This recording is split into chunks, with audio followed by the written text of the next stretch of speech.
Pokemon trainers, and welcome back to the Pokemon UNITE Asia Champions League. We are back with East Asia after a 2-week break as both the teams as well as us, Contra, Danily, celebrating Chinese New Year. Welcome back to the stream, Contra. Thank you very much, Danily. I feel pretty much refreshed, but I'm extremely excited to be back here on the studios again to watch some of the best teams in Asia compete here in the Pokemon UNITE Asia Champions League. And for all of you guys who have just tuned in for the very first time, here is a link for you guys to check out in order to be keeping up to speed on everything to do with the Pokemon UNITE Asia Champions League, especially with us starting off the week here on East Asia Circuit. Yes, so for anyone that's a little bit confused, we're technically on week 3 because, of course, we had no games happening last week. So if you do want to be updated on what's happening, make sure you follow that link. It's got everything you need to know. Just bookmark it, save it. It's got all of the matchups and the dates that they're going to be happening on. But Contra, I'm curious, like, what's going to happen this week, right? Because we had that 2-week break. We'll find out in just a second, but one thing we are going to talk about are our sponsors. That's right. Of course, we are really, really proud and thankful to all of our sponsors who are making this possible. And with that, we'd like to share our thanks to Meiji Almond Chocolate as well as you, Treasure. And by the way, Danily, this year marks the 60th anniversary of the launch of Meiji Almond Chocolate. Wow. So only the carefully selected beans are slowly roasted to create an aromatic flavor, and the chocolate that wraps the almonds is high-quality milk chocolate that only Meiji can produce. It has a mild taste that enhances savory flavor of the nuts, and I hope that all of you guys out there who's watching the stream will be able to grab it for yourselves and enjoy it. And also, thanks to you, Treasure, because they have been the jewelry company that has established to shape up the like of its fans and to provide them with joy. And they offer everything from fashion jewelry such as Pokemon to bridal jewelry. And if you are ever in Japan, please stop by their stores in Tokyo. Man, I would love to see a Pokemon-themed wedding ring in person. I mean, we have one on the screen, but it's completely different when you start seeing all these like very delicate pieces in real life. That's right. Like, I'm really wondering, like, if that's a Pikachu ring, I wonder what else is there. Because, like, I'm thinking about, you know, diamonds and stuff, and it got me wondering, about, like, do they have a Sableye version of it? It's like, okay, wait. That comes with probably 2 diamonds. Look. If it was Sableye, I don't think you would even have a ring because it'll be invisible. He's gonna take everything. It's invisible. Yeah, that's true enough.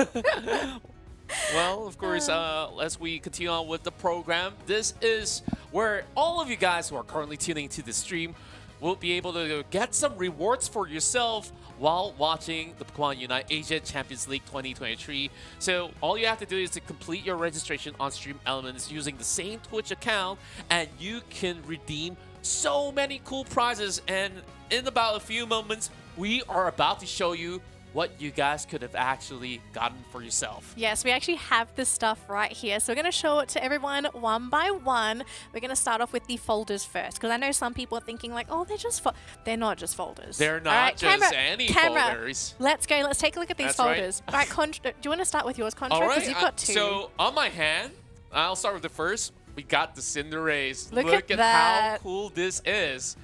And not only that, I bet all of you guys tuning in definitely love this one. Lucario. Okay, look, he might not be in the meta, but he is definitely merch meta. And look at the back too, like it has Pokemon UNITE written all over it. If you take it to your workplace, your school, like, you know, it's a huge flex. Yeah, and of course I've got the support. I got Weekly Tough here, so this is me in the morning. This is me at night. I love it. That's so cute. It's so pretty. But this is good quality stuff as well. It's not flimsy. It's very, very strong, very thick. So, yeah, if anyone was thinking about, like, hey, are these folders worth it? We actually recommend these. And not only that, I believe that there's also a Zero-Aura version. We have a Pikachu as well as Snorlax. It wasn't Zero-Aura. It was... Oh wait, was it Zero-Aura? Yes, it was. Excuse me, I keep thinking of Zero-Arc. Yeah, so Zero-Aura and Pikachu. But we couldn't show everything because there were just too many. But yes, if you are thinking about the folders, they are worth it. Let's show them the cards as well, because we do have some cards here that we are also giving away. So we've got 2. We have these beautiful cards. Wait, I'll show the back. Yep. So what this is that you could basically get yourself your collection of a boost and expand your collection with 3 fall Pokemon TCG cards featuring Galarian Articuno, Zapdos as well as Moltres, and a metallic coin where, everything looks really cool. And I wonder what's really inside the pack. Like, I was resisting not to open this pack up so that you guys could actually win it for yourselves. Yeah. I think it is. It's probably just random. And not only that, there's also a code card for Pokemon TCG Live for those of you guys who are also playing it online. Yeah, so whether you be a collector or you are someone that actually plays the game, we do have these available for you. And it's not just, we don't have one pack, we've got 2 here, but I think we do have multiples out there. So make sure if you're keen on these cards, you claim those points. But, Contra, we've got the big ones here, right? Yeah. So are you ready to stack them? I'm ready to stack them. So we've got the go. card tins. We've got 3 of them. Now, the thing that makes these tins very cool, firstly, is you can put your cards in them, but they have different Pokemon on every edge of the tin as well. They're very good quality tins as well. They're rather big, so you can put other things if you want to. But look at that. They're also very lovely, like foiled, shiny tins as well. You can see all the different Pokemon on them too.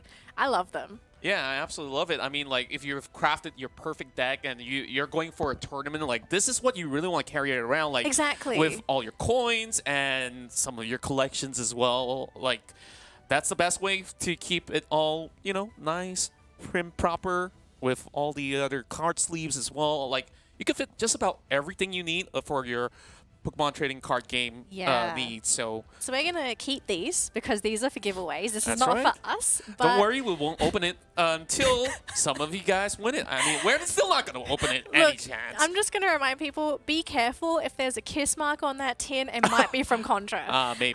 Just maybe. Big maybe. So good luck to everyone that is taking part in that giveaway. If you haven't already and you do want to try and win some of this merchandise, again, make sure you sign up on Stream Elements with your Twitch account and start collecting those points, right? It's going to be based on those points and the way you can claim those rewards or not. Good luck to everyone that's already tuning into the show and also people that are already signed up because you are also on your way to maybe picking up one of these goodies. Unfortunate that we couldn't show the keychains. I would have loved to show those. Yeah, who knows? Maybe one day we'll be able to feature them on stream as well. But you know what? What is featured for today are the teams that are participating here in the Asia Champions League East Asia Circuit, where, of course, we'll have to introduce them once again, where teams have qualified from the WCS run and as well as the Opens. Here we have some of the hot favorites, Eternity from WCS 2022 Korea, and currently hot on #1. Yeah. It's Hi-Fi of the Taiwan Open 2022. So I think like there is a lot at stake here, and we're about to, of course, run you throughout the entirety of the tournament rules as well as schedule. Yes, so these are all the teams currently participating in the entire tournament. Yes, we're only in East Asia and we only saw 5 teams, but we have 15 in total. So as we saw on the screen for East Asia, it's Eternity, High Five, No Show, Secret Ship, and T2. For Southeast Asia, that's happening tomorrow, it's Escape 5, MYS, Renaissance Rise, and Secret Rare. And then, of course, you have the final teams from India that are playing on Sunday. But we will take a look at that a little bit later on as we take a look at the tournament schedule. Now, before anyone gets a little bit confused here, why India is technically completed 3 weeks. They played last week, whereas East Asia and Southeast Asia were on holiday. So we are playing catch-up here as both of these regions play their 3rd week of matches today. That's right, and for today, we'll start off our run with Eternity versus No Show, and then followed by Secret Ship versus High Five. And tomorrow, we're also going into Southeast Asia, where you guys definitely don't want to miss the matches happening with Escape 5 going up against Team MYS, and also Rise versus Renaissance. Yes.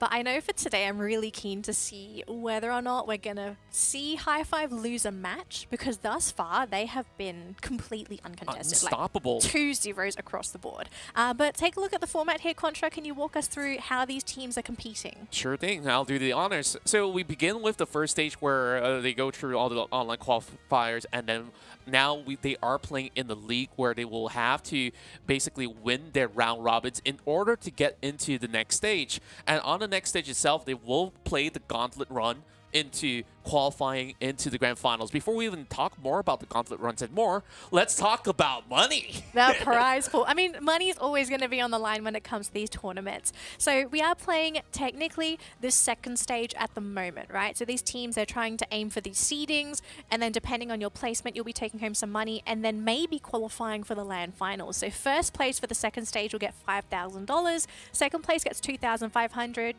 And then third place will get 1,000. Unfortunately, the remaining two teams are going to walk home with nothing. So everything is on the line for the teams currently playing in their regional divisions. But very quickly, here are the tournament rules just to remind people how the tournament is played in case you didn't catch the previous weeks. We're going to be sticking to the standard format for Pokemon Unite, which is 10 minutes with best of 3 matches. Winner of the series will take 3 points, and then the loser, depending on whether they tied it or not, will take home either 1 or 0 points. We are also playing in the draft mode, where teams will be able to ban a Pokemon each before taking turns to pick their Pokemon in that pick phase. And then finally, for the preparation phase, the players will choose the Pokemon that they will play from the chosen draft. Thanks for running everything through, Danley. And now we will prepare ourselves for our featured matchup to begin off our weekend run of the Pokemon Unite Asia Champions League in East Asia. And we start off with Eternity fielding Divil, Heron, Hanaka, Wallon, and of course, Jandi. And not forgetting No-Show, who may have actually played the least amount of matches. They will have to step up in order to take out Eternity. They have S4L, NQQ, Chobo, Fuzzblossom, as well as EP. Right, so that's going to be our first two teams competing in our match for today. I'm really excited to see if Eternity is going to continue their streak, because I think the talk of the town so far has been High Five. They're currently top of the leaderboard with 2 zeros across the board. They haven't lost a match yet, but Eternity are the second team in East Asia. Are they going to stay in second place? Well, I believe the only way is up, and they will have to work really hard for it. Let's move right into the draft as we begin our ban phase. Yes. Both teams are still taking tough considerations here because we still have heavy favorites like Urshifu that has been very dominant in many of all these matches where they're thinking, will they leave it open? Mew, Sableye as well. But it's not going to be the Urshifu, so we're going to see the Scizor slash Scyther taken off the field along with that Mew. Now, Contra, we do need to remember this is going to be both of the Korean teams who represented the region last year at the World Championships going head-to-head. Now, one thing we do need to talk about is that being representatives, they've likely scrimmed against each other a lot. So they're going to have a lot of inside information, and so we might be seeing quite a few mind games, right? Because when you know so much, you kind of have to step out of your comfort zone. Exactly, and I'm really surprised to even look at the current drafts where even though Eternity does have the first pick advantage, they opt to basically allow the members of No-Show to acquire Urshifu, and instead they get Dodrio for themselves. That tells you one thing is that they want to roam around the map and play to the strength of this Dodrio. It's not just Dodrio. They also have Sableye. Like, both of these Pokemon just want to roam around the map. They want to get those points and just be annoying. And one thing that's very, very painful when it comes to playing against that Sableye is that it is fantastic at picking off those unprotected backline attackers, right? Attackers generally low health. They're going to take quite a lot of damage, and Sableye can single-handedly solo them. And knowing that there's an Alolan and Ninetales on that field, No-Show are going to have to be very aware of where Heron, if it's going to be Heron to play the Sableye, where the Sableye could be. That's right, but when you look at the amount of overwhelming strength in terms of damage outbursts coming in from No-Show, they can basically deal with team fights very well, especially now that they bring that Slowbro on board. They can find ways to stop that Greninja, Sableye if they catch him off, or even the Dodrio. So this is bound to be extremely exciting. I can't wait to see what happens here. On the first match of the week itself, let's hit right in to Taya Sky Ruins. Yeah, now something that's very interesting here is that we did see the Absol pick. I know we didn't talk about it because, of course, Sableye and Dodrio on the same team, super annoying. We saw what Absol was able to do in one of the previous week's matches, right? This is a Pokemon that has sort of fallen out in favor because Scyther has kind of taken Absol's place, right? It's a very mobile Pokemon that can deal a lot of damage. The only difference between Absol and Scyther is that Scyther can lifesteal a lot more than an Absol.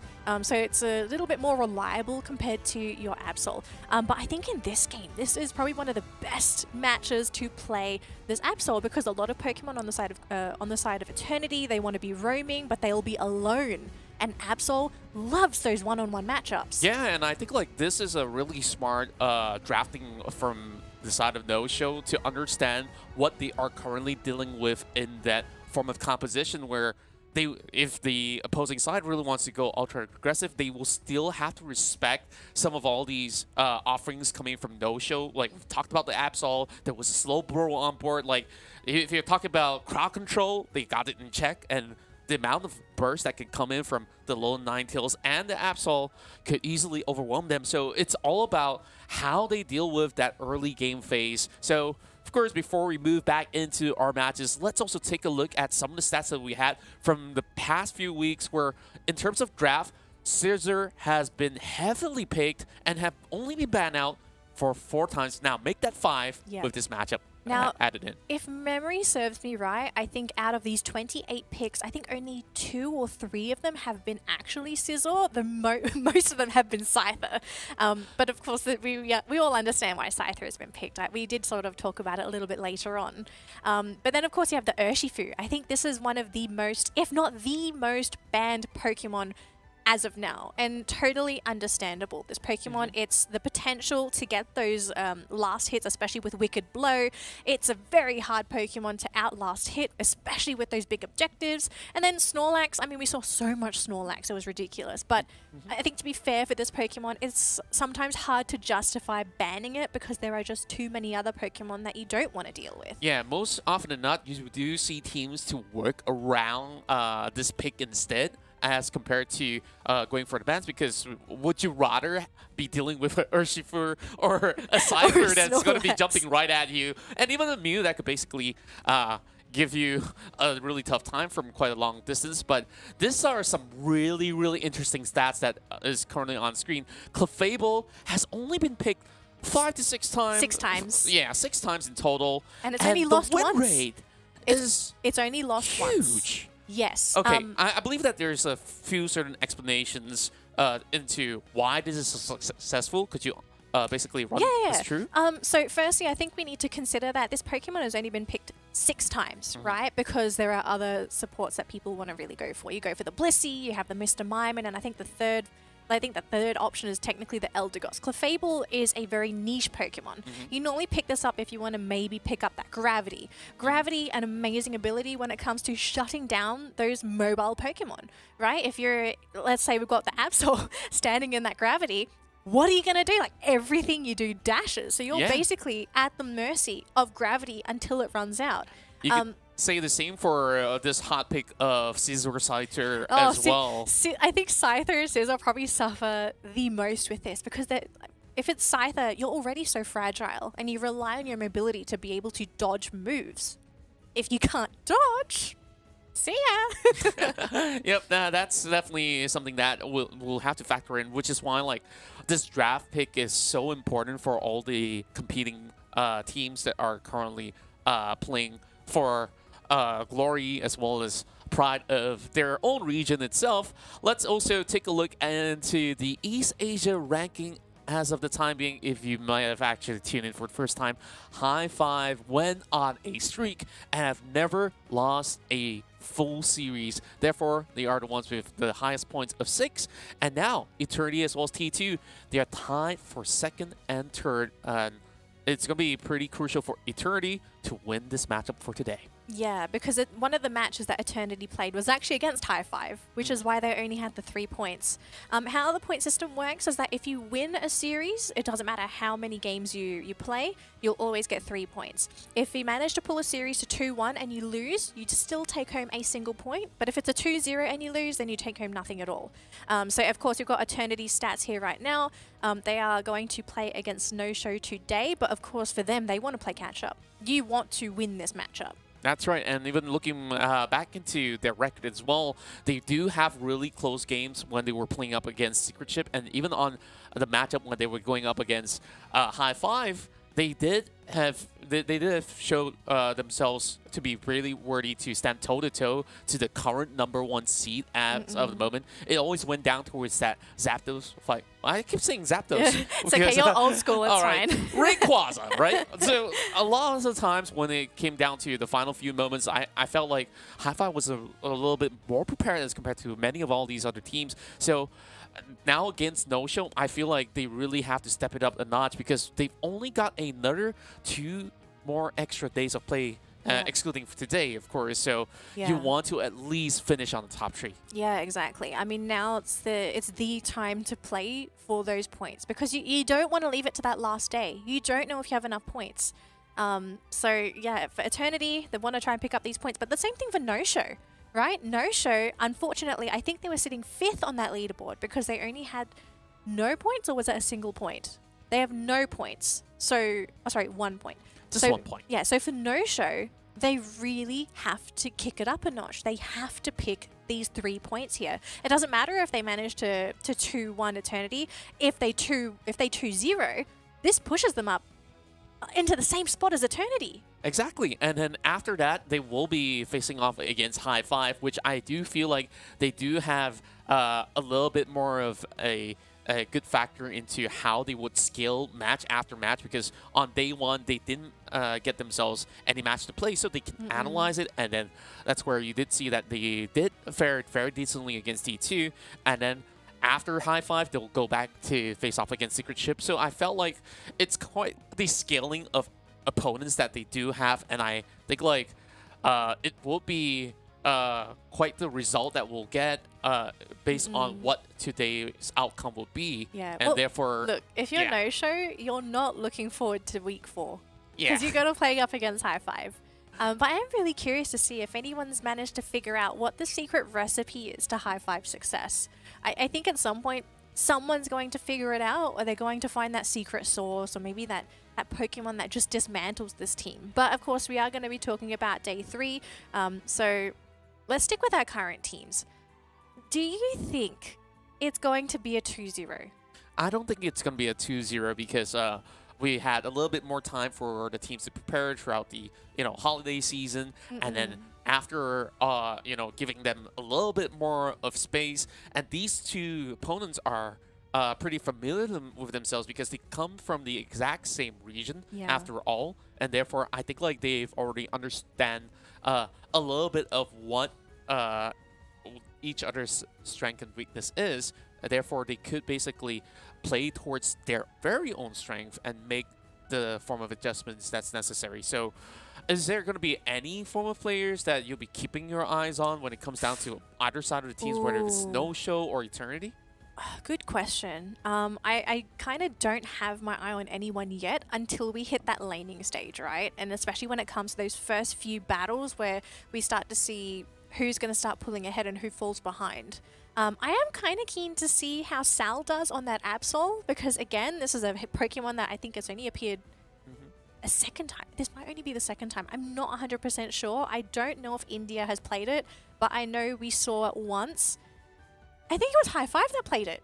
Yeah, it was Hi-Five that played the Absol. Yeah, I mean, like, we've seen a lot of really interesting drafts coming from Hi-Five. I think that is one of their strengths as well. They are very creative, and in terms of their composure when it goes down to challenging objectives, they do it in a very calculated manner. Like, if you're not going to be in an advantageous situation, they would just opt to let go and focus on other priorities around that map. And I feel like other than that, they do have a lot of huge coverage onto the middle grounds where they would establish the mid control really well, whether if you want to secure those early Altarias or even for them to rotate to find those picks going in for them. So I feel like it's really hard to deconstruct such a team. For other teams, they should just basically look at some of the old VODs and really factor in, okay, is there any form of loophole in terms of rotation? Maybe they can find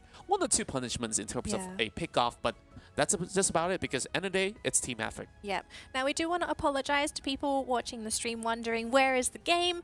We do have to go for a remake, as I think we may have run into a bit of a bug as they're drafting the mode. It's a little bit new and we have been running into some issues, but rest assured we are going to jump into that game very soon. If we do have any updates on whether it's going to be a redraft, we will let you know in just a moment, but so far we're not getting any updates, so I do think we're just having a lobby remake, but we will be jumping into this game in just a second.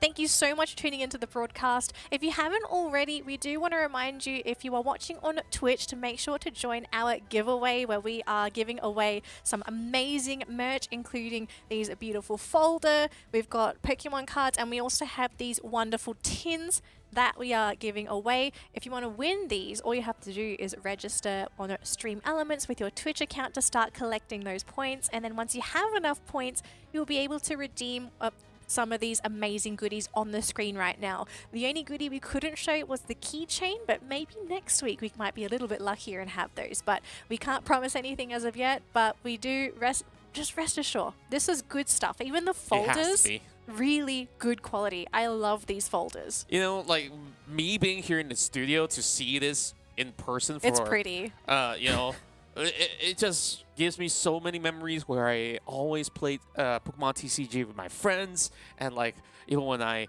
have like a lot of all these collection from, you know, like, you know, when you go to school and you want to like just show off to your friends, like, hey, I got this cool pencil box, I got this and that, like this, you know, like I love it. Like, look, you can even turn up to school with this if you really wanted to, you know, like one of these tins, and you can even put your pencils in them, your stationery. You honestly can do whatever with them. You don't have to use these for your cards.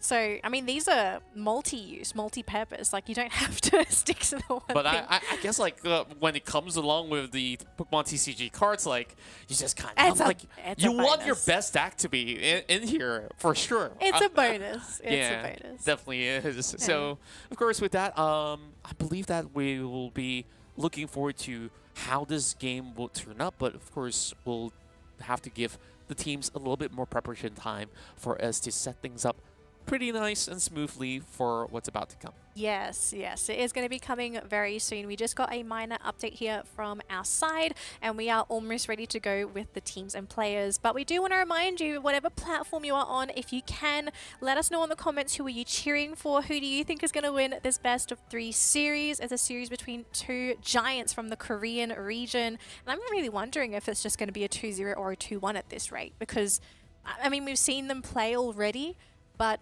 I think it's a whole different animal when you're playing up against your regional rival, if you think about it. Yeah, I mean, like, there's a lot of pride at stake, like, who's really the best who's the better team of this specific region itself, right? I mean, we've seen that there's always a little bit more of that tug of war, but the power level isn't really set in stone just yet, because you can't just be the best of that specific region, because later on, East Asia will have to face off against the best of Southeast Asia and also the best of the Indian region as well, where we've seen a lot of great talents across the pool. And these trainers, I mean, they eat, sleep, and play Unite all day. What other word can you use?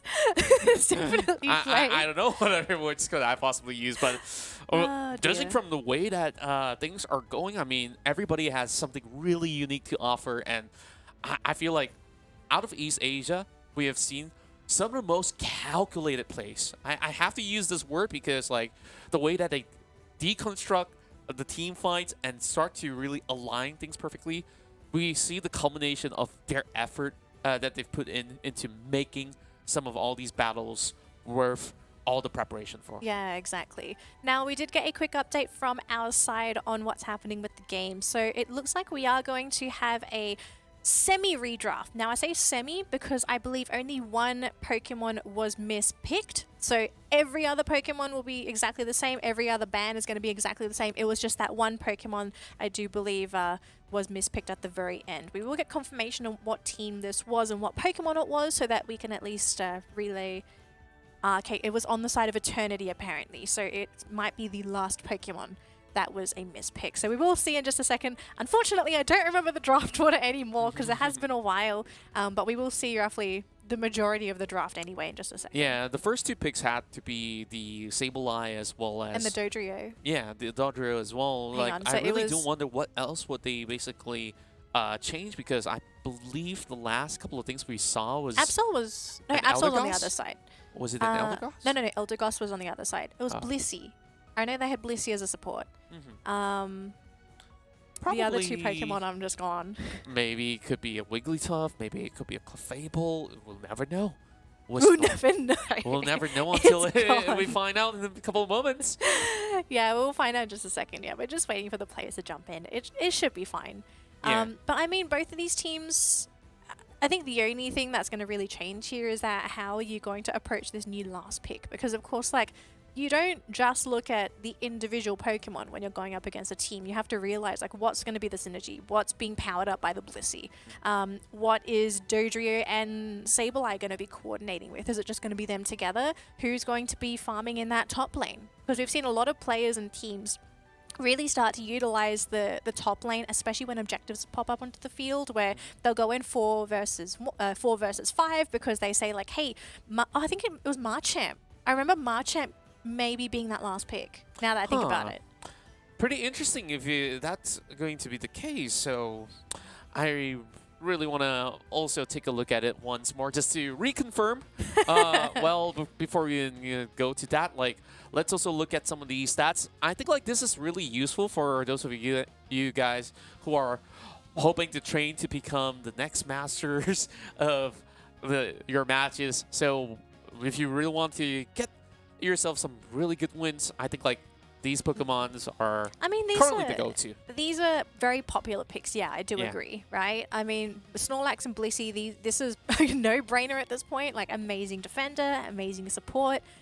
Mew, if you're able to play Mew, because this is definitely a high skill ceiling Pokemon, if you can figure out how to handle a Mew in those very tense situations, very versatile, can output a whole lot of damage, can be amazing for chasing, can even juke rather well as well. So Mew, definitely a Pokemon to look out for if you're capable of handling the difficulty curve of this little tiny, I guess, how do I describe it? Glass cannon, there we go. Oh, well, yeah, I think that's a perfect way to actually describe it. And I believe that Urshifu as well as Scissor, it wouldn't really go all too wrong when you have Urshifu that could kind of fit take those just about objectives. any form of composition, like, and still actually scale really well into the game. So Yeah. I believe like there is a very good reason why a lot of all these trainers in the tournament have been leaning back on the top current 2 picks. Yeah, And I mean, as well as banning them, of course. yeah, I think, because I think some people, people question the state of Urshifu, you know, like, is this Pokemon fair? Because sometimes I feel like he does teeter on the edge of, like, what is this Pokemon sort of deal? Because, again, Wicked Blow, like, the move that makes Urshifu so strong, great for taking objectives, it obliterates squishy Pokemon. So, like, just one move, one wrong move, and Urshifu just takes you off the field. And then the most important one is, especially that late game, when you've got Rayquaza on the field, Urshifu is amazing for securing Rayquaza. And in most games, Rayquaza is the win condition. Exactly. You want to have the Rayquaza shield, even if it means just denying it from the opposing team. So Urshifu, I mean, that's like the biggest thing. Wicked Blow. If you get hit by it, it's like, Wicked, where are you? So, yeah, Urshifu, definitely one of the crazy ones. And then, of course, you've got Scyther. I think Scyther, if you've seen enough of the Asia Championship League games, I think the games speak enough about this Pokemon. It does so much. It roams. It does a lot of damage. It's agile. And it can sustain itself, right? That's Like, right. there are some Pokemon that don't have access to health steal or life steal. So they're going to either have to go back to their support to heal or go all the way back to base, which if you're going back to base, that means people aren't wary of potentially getting jumped on by you. Exactly, and I guess one Pokemon that I was surprised to not see on the list was actually Dodrio, because like, and we prominently see this around Southeast Asia initially on the very first week. And then everyone else was like, oh, Dodrio's good. Yeah, and then after that, like, we see a huge dynamic shift, and then, like, they found ways to basically deal with an Urshifu. Remember that Tyranitar game?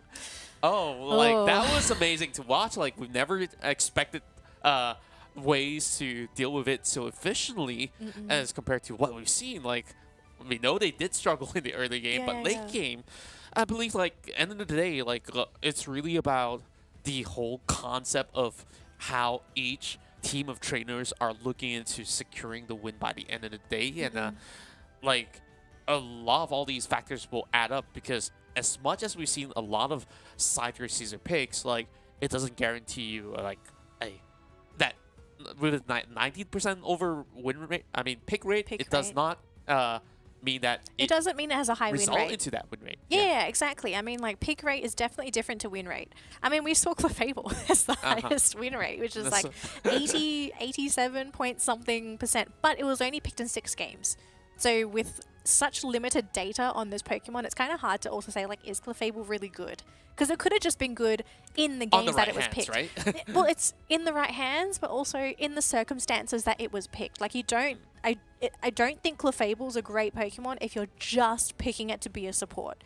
Because the meta supports right now, it's your Blissey, your Mr. Mime, and I think even Eldegoss sort of fits into that role. Sableye, sometimes I question whether this Pokemon's really a support because it doesn't do support things. Yeah, I mean, it's a very different kind of support if you look into it. And then you have Wigglytuff, who doesn't really play like the traditional healing support. It gives you shields, but it's more of an aggressive, it's more of a Sableye. Initiator type of support. Yeah, it's like a mix between like a defensive support and a Sableye. So yeah, Wigglytuff, unfortunately not too popular so far, and unfortunately it's also not been very successful, it seems, because we're not seeing it on any of the stat boards. Exactly, and I really want to touch on a few players on the side of Eternity. Like, I think we've seen quite a lot of glimpses of Heron making a whole lot of plays, and from the last we saw with this Sableye as well as Dario composition, I could see that there's a little bit more of that game plan where, of course, they want to use these speedsters to basically rampage around the map and start getting a lot of points through the energies that they do collect, and then, like, they will always have to keep a lookout for ambushes, especially if you are on a low Ninetales or even if you're on the Absol, because we know how exactly to basically negate this Absol from ramping up, where you disrupt her tempo inside of the middle area. That could basically hinder her off at least at the very I mean, that's the thing, right? Like, Sableye and Dodrio are just amazing roamers. It's going to be such a pain in the backside to have to deal with them, because firstly, you don't see Sableye until it's right on top of you, and then Dodrio just comes out of nowhere. It's like, this Pokemon's so fun, I was like, oh, I'm going to take this Swablu, and then you're like, what happened? I'm back in base. You know? It's kind of crazy. But it also depends if this composition works out as well, because like, if you see Sableye and Dodrio being picked in the draft, like, you know these rotations are going to happen. So how are you going to prepare accordingly? Are you going to group up? Because one of the best ways to deal with people that try and go for pick-off lineups is you group up. You focus more on team fight. You make sure that you have a better lineup that can win those 5-on-5 engagements, and so that the other team has to figure out ways like, hey, how are we going to peel these Pokemon off so that we can get these pick-offs? Because you don't want to run into a middle of a fight as a Dodrio. You get caught, you're going to be sent back to base. Same thing with Sableye. I mean, both these Pokemons are rather fragile.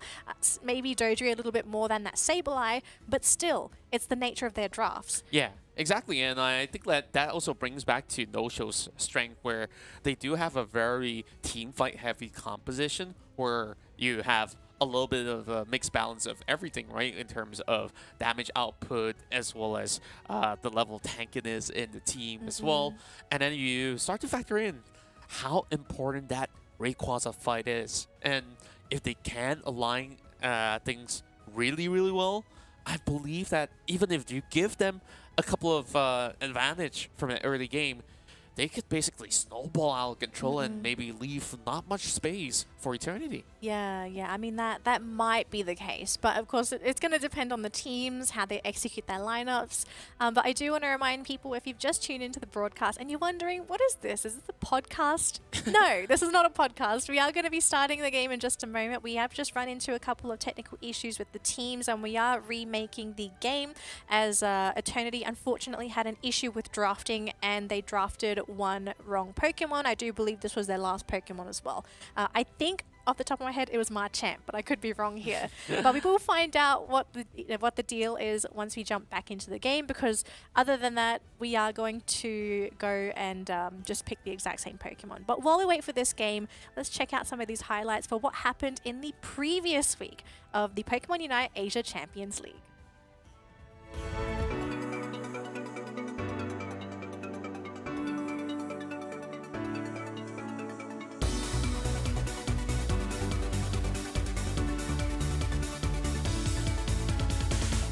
我觉得有可能是待会团战的关键。哎，看到没有？一个人冲进去，冲过头喽，被逮到，冲进去，疯狂输出，但打着打着2分半，这个时候招式扣一下吧。如果交太多招的话，序盤戦で KO された B2 のメンバーたちがレックーザのピットに駆けつける。アジンユナイトあります。どうだ？ラストヒット。飛んでる。ルインの運がチームを救った。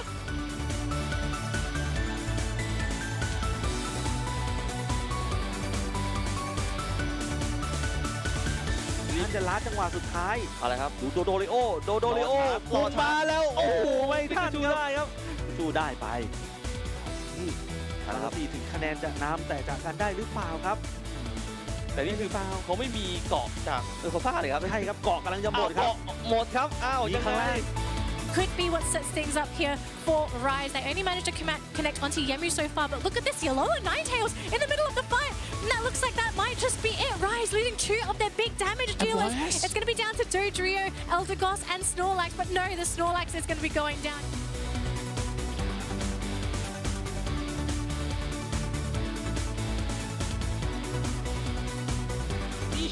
And after that the team goes on with that.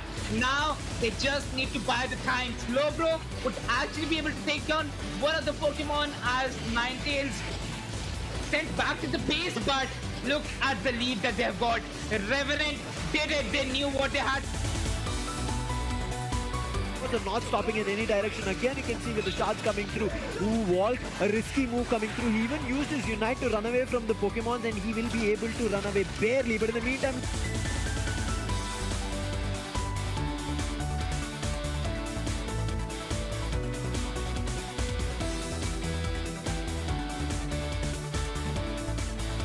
Delphox isn't here. He's going to be slow. And Ribongs, he gets taken out. Mew about to get taken out as well. Will be using his boosted attack. He will go down though to Necro. And look at this. The Scyther cutting through Yank as well. Oh my goodness, Rise. They are rising. Their power is going up. And there's nothing Froggy can do about it.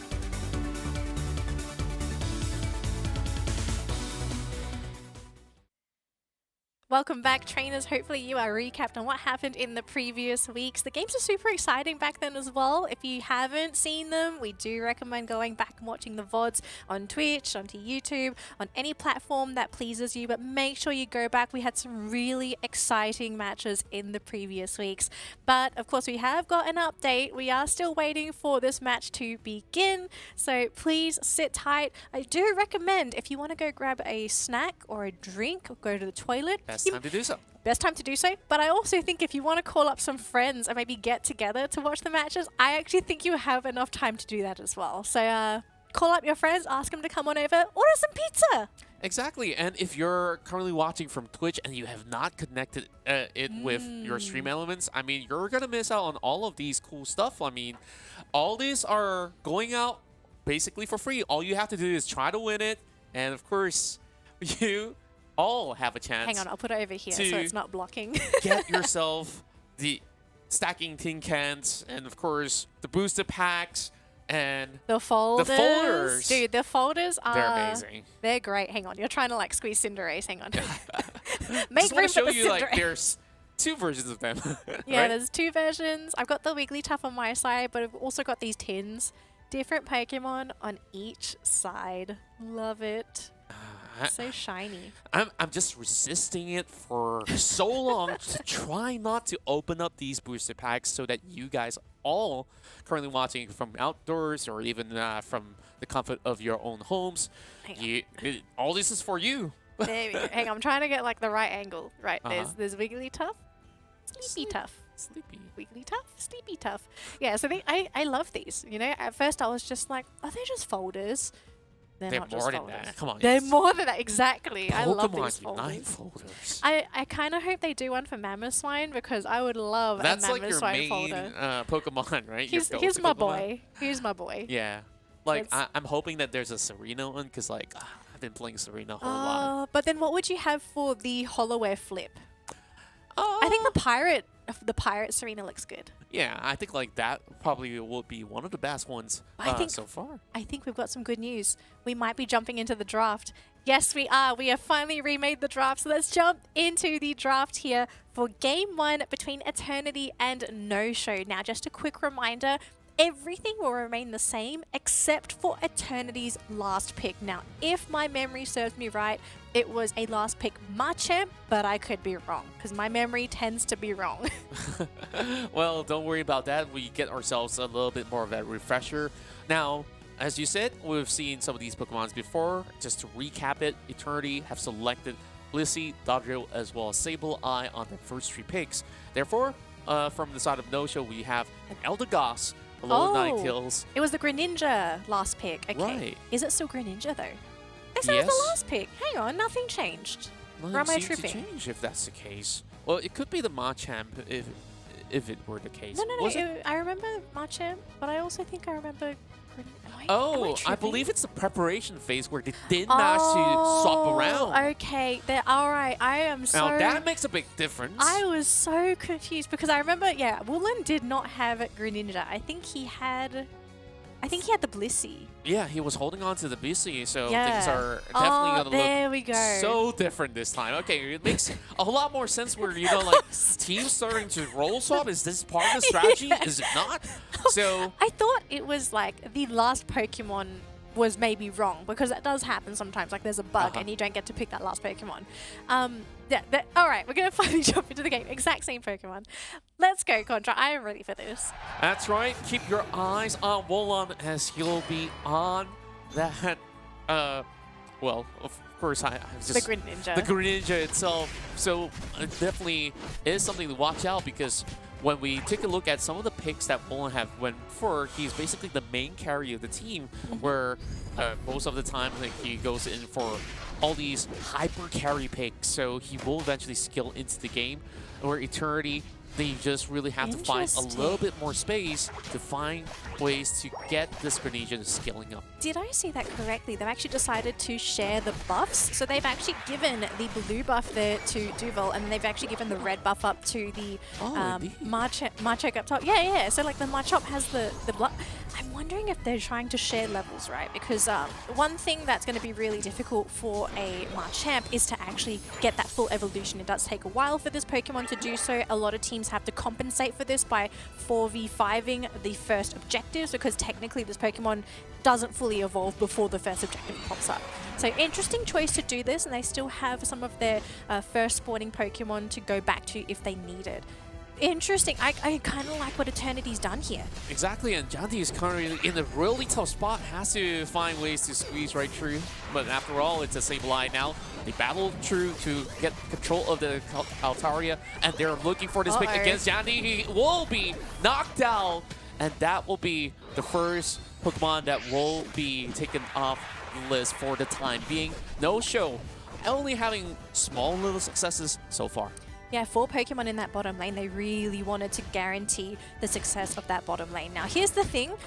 No Show kind of have to do this, especially when you have the Absol, right? Because the power spike for this Pokemon is so early. But if you get taken out like that by Divil and having your buff stolen, That's gonna hurt so much. Indeed, and just look at this immense control coming from Eternity all across the map. Now EP as well as Blossom hoping to find ways to squeeze in a few more points, but the Wallen has been pretty difficult to deal with. Just look at how slippery he is, dishing out quite a chunk of damage on the members of No Show already. But that's a huge 30-pointer coming from Chobo, though. Yeah, and this is also a soft-boiled Blissey, so they don't have access to Safeguard, but they will have a lot of sustain. And compared to Eldegoss, Blissey is, if you let it have the so-called heal build, it heals so much. I think in a good game you can get up to 120,000 health healed. So you kind of have to offset that if you're No-Show. And it also makes these frontliners a little bit more resilient on the side of Eternity. Here we go, 3 versus 3 just to take those objectives. I'm kind of glad none of these teams decided to have a fight there because it would have been incredibly messy. Although, oh no, that's not a KO that you want, but I guess it's just a Sableye. Just the perfect timing. I mean, both of these crit. Reggies are spawning up, and that is a double streak going in favor of Sol. Perfect run on this Absol, and this is just what they needed in order to scale. And they've already got 87 points. Regirock now being contested as well. Eternity, they have Heron all the way up front, but can they secure enough space? Devil's trying to get this done, and it will be Wong that will secure that Regirock. But at what cost, though? No Show strikes back. Yeah, No-Show strikes back. I guess the good thing for Eternity is they got that experience, right? The Machamp would have actually gotten that, although with these Pokemon here, I don't think he's going to survive. He's just going to get crit down there by the Absol. He was kind of safe. I think he was in the bushes before. He could have teleported back, but maybe was just trying to buy time for the team to come in. Not successful. I mean, this looks like it's going to be No-Show's game, although if Sal goes down here, that is not ideal. Turns around for a crit, will still go down, but Dodrio, it's going to come at a cost here, and No-Show might be able to get the Sableye. Beautiful Scald. Gets him in that bush, but now we've got the Machamp here. Oh, maybe can they turn this around? But they just don't quite have enough damage here. Blossom not really feeling too much, but they will lose the Eldegoss in the process, and well, here comes the backup. Wow. Big Unite there from the Urshifu. That's what you have to worry about. Urshifu, the king of punishment. My word, the team fights just goes back to back to back. Eternity was just pinning them against the wall, but No Show, they were so well prepared for that.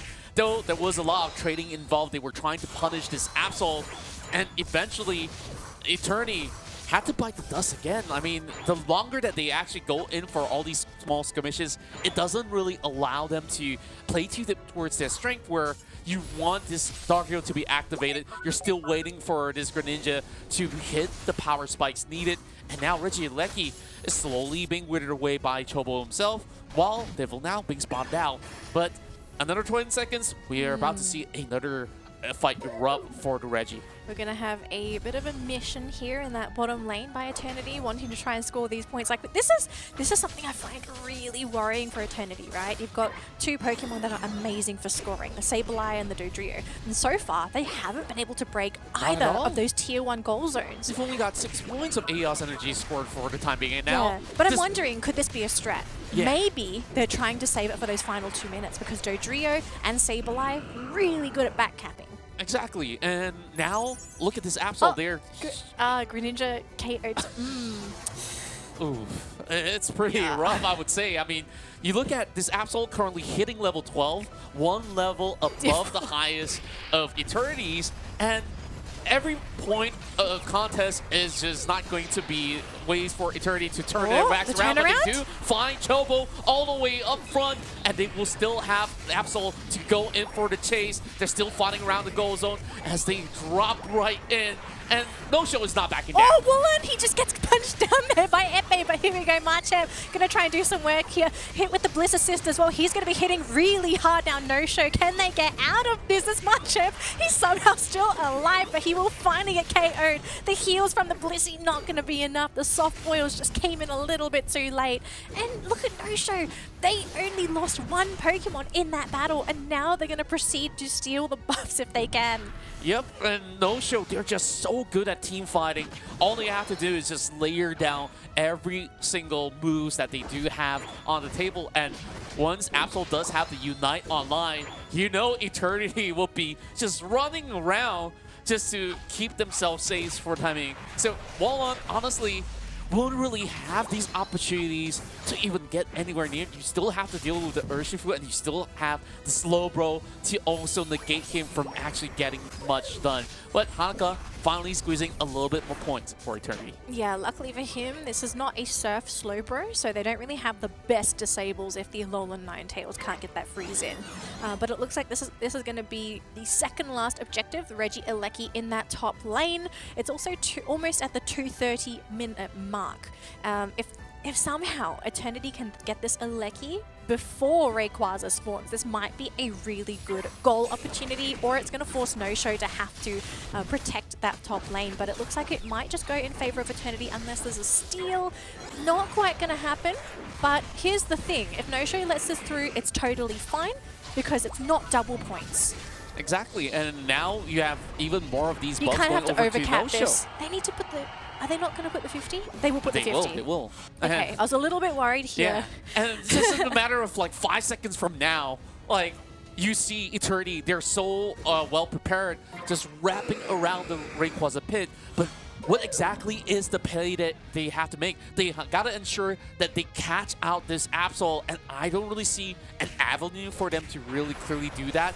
And No-Show, they're opting to start a little bit more of that challenge on Rayquaza. They're trying to let's bait. see. They're trying Eternity, to bait. I don't think what's the move? there's any vision on Eternity, so they don't really know what the progress is on the Rayquaza. But because it's not animated the full time, they know that this is not being 100% taken. But here's the weird thing here for Eternity. So they kind of either have to force a fight or they're going to have to backcap. But look at this though. No-Show might be able to backcap with Sal, and no one's in a really good position to actually deny Sal this opportunity. But I think Pokemon are starting to show their positions, and Sal's almost ready to go for this backcap. But look at the Machamp. He's kind of there. Hanukkah wanting to maybe backcap that tier 1, but there are Pokemon there. Yeah, and then just look at this huge wraparound. This Darkfury is so ready to actually take them on. But Hanukkah being spotted out. This is where Sal goes in for a chase. Eject, but being pulled up. And oh my word! Almost turning around. Sal still survives, but won't be able to join into this Rayquaza pit fight. Well, will there be enough time? Is just going to be using the Rams to get into the fight. Watch that Urshifu. Watch the Urshifu. He actually got the Unite off, so they've already lost the Greninja. And look at this. Eternity! They got the buff, but are they going to be able to deploy any of these points? They still have the Sableye. He's going to be okay. They've got the Dodrio. Devil goes down to Sal. They got... They're 10 points over, but they can't defend all these goal zones. They're going to have the Machamp defending that top lane. Immediate knockout onto the Alolan Ninetales. Down bottom, though, it's just one Pokemon against a Slowbro and a Absol. But look at this, he got the pull. Can he get the cancels? He will! This Sableye is saving the game here for Eternity. I don't think the points are actually going to be enough. 42 from the Slowbro. Was there any points from Eternity? I think they might have enough. They might actually have enough, but with the final few seconds left on the clock, it's down to just either a single digit or double digit. So let's calculate it right now. They got enough. No-Show. They forced their way in. Even though they lost that Rayquaza, they still emerged victorious on game 1. Blossom with that last second score saved the game. I think it was just, was it 40-something? 43 points. Just about 40 over points. Yeah. Oh my goodness. Eternity, they almost had it, but it was just that their Pokemon got taken out as they took the Rayquaza, and even Divil couldn't score. He was being hounded by Sal, and it was the correct decision to make because you leave the Dodrio alone, that Pokemon goes absolutely ham and it just attacks goal zone after goal zone. No-Show putting on a show today. Well done. And my, what a start to the East Asia region of the ACL, where both sides were playing absolute mind games throughout the course of the run. Like, they knew what their strengths were, and we saw Devil was in position. Johnny was also aiming at some of all these goal zones as well. Hey. And then you have Hanukkah, who almost 1v1 Sal and almost won that. Sal was the one that jumped on the Hanukkah, okay? Like, both of these players, they fully committed their eject buttons. They were like, hey, let's go one-on-one. I wonder how different that fight would have been if Hanukkah was able to land the full barrage blow on Sal, because Sal was able to zip on out of there at the last second. Exactly, and like, it was so well coordinated, though it did look a little bit chaotic inside of the chaotic. pit. To the point that Johnny actually stole that Rayquaza. We couldn't believe our eyes. Yep. But it's sad to see that they couldn't really outlast the form of burst damage that was put on by both Chobo as well as Sal. Yeah. And also not forgetting how impactful was EP's Urshifu in this matchup. Can we also talk about just Blossom? Probably being one of the most annoying Pokemon Eternity had to deal with. Like, he was so tanky. In fact, he did the most damage too. Yeah, he did the most damage. I mean, he was surviving all these fights. Firstly, he wasn't the priority target because, let's be real, you kind of don't want to target the Slowbro. So he was able to survive for so long in these battles and to constantly throw out the Scalds, lowering the attack of any Pokemon that ran into the Scalds. And then Blossom just existing, you know, sometimes being able to survive these fights, you're able to do so much for your team. I think this is why some people sort of complain about Slowbro just being unknockoutable, right? Because he just survives forever. Fair enough to say, to be the very least. But we see a lot of ego challenges throughout the course of the battle, and I think like You kind of had to. Though. Yeah, the initial Regirock fight actually hang on, is this going to be the huge wait, watch this. snowball. Watch this. Ready? 1, Charges 2, up. 3, Oh, beautiful. That was such a big blow.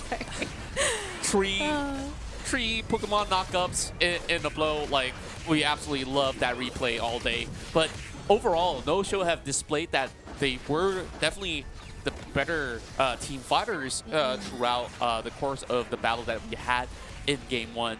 Whereas Eternity, they did manage to actually look towards what their main objective was, which was to really split them apart. Watch this. Yep. Yeah. Able to just slip out.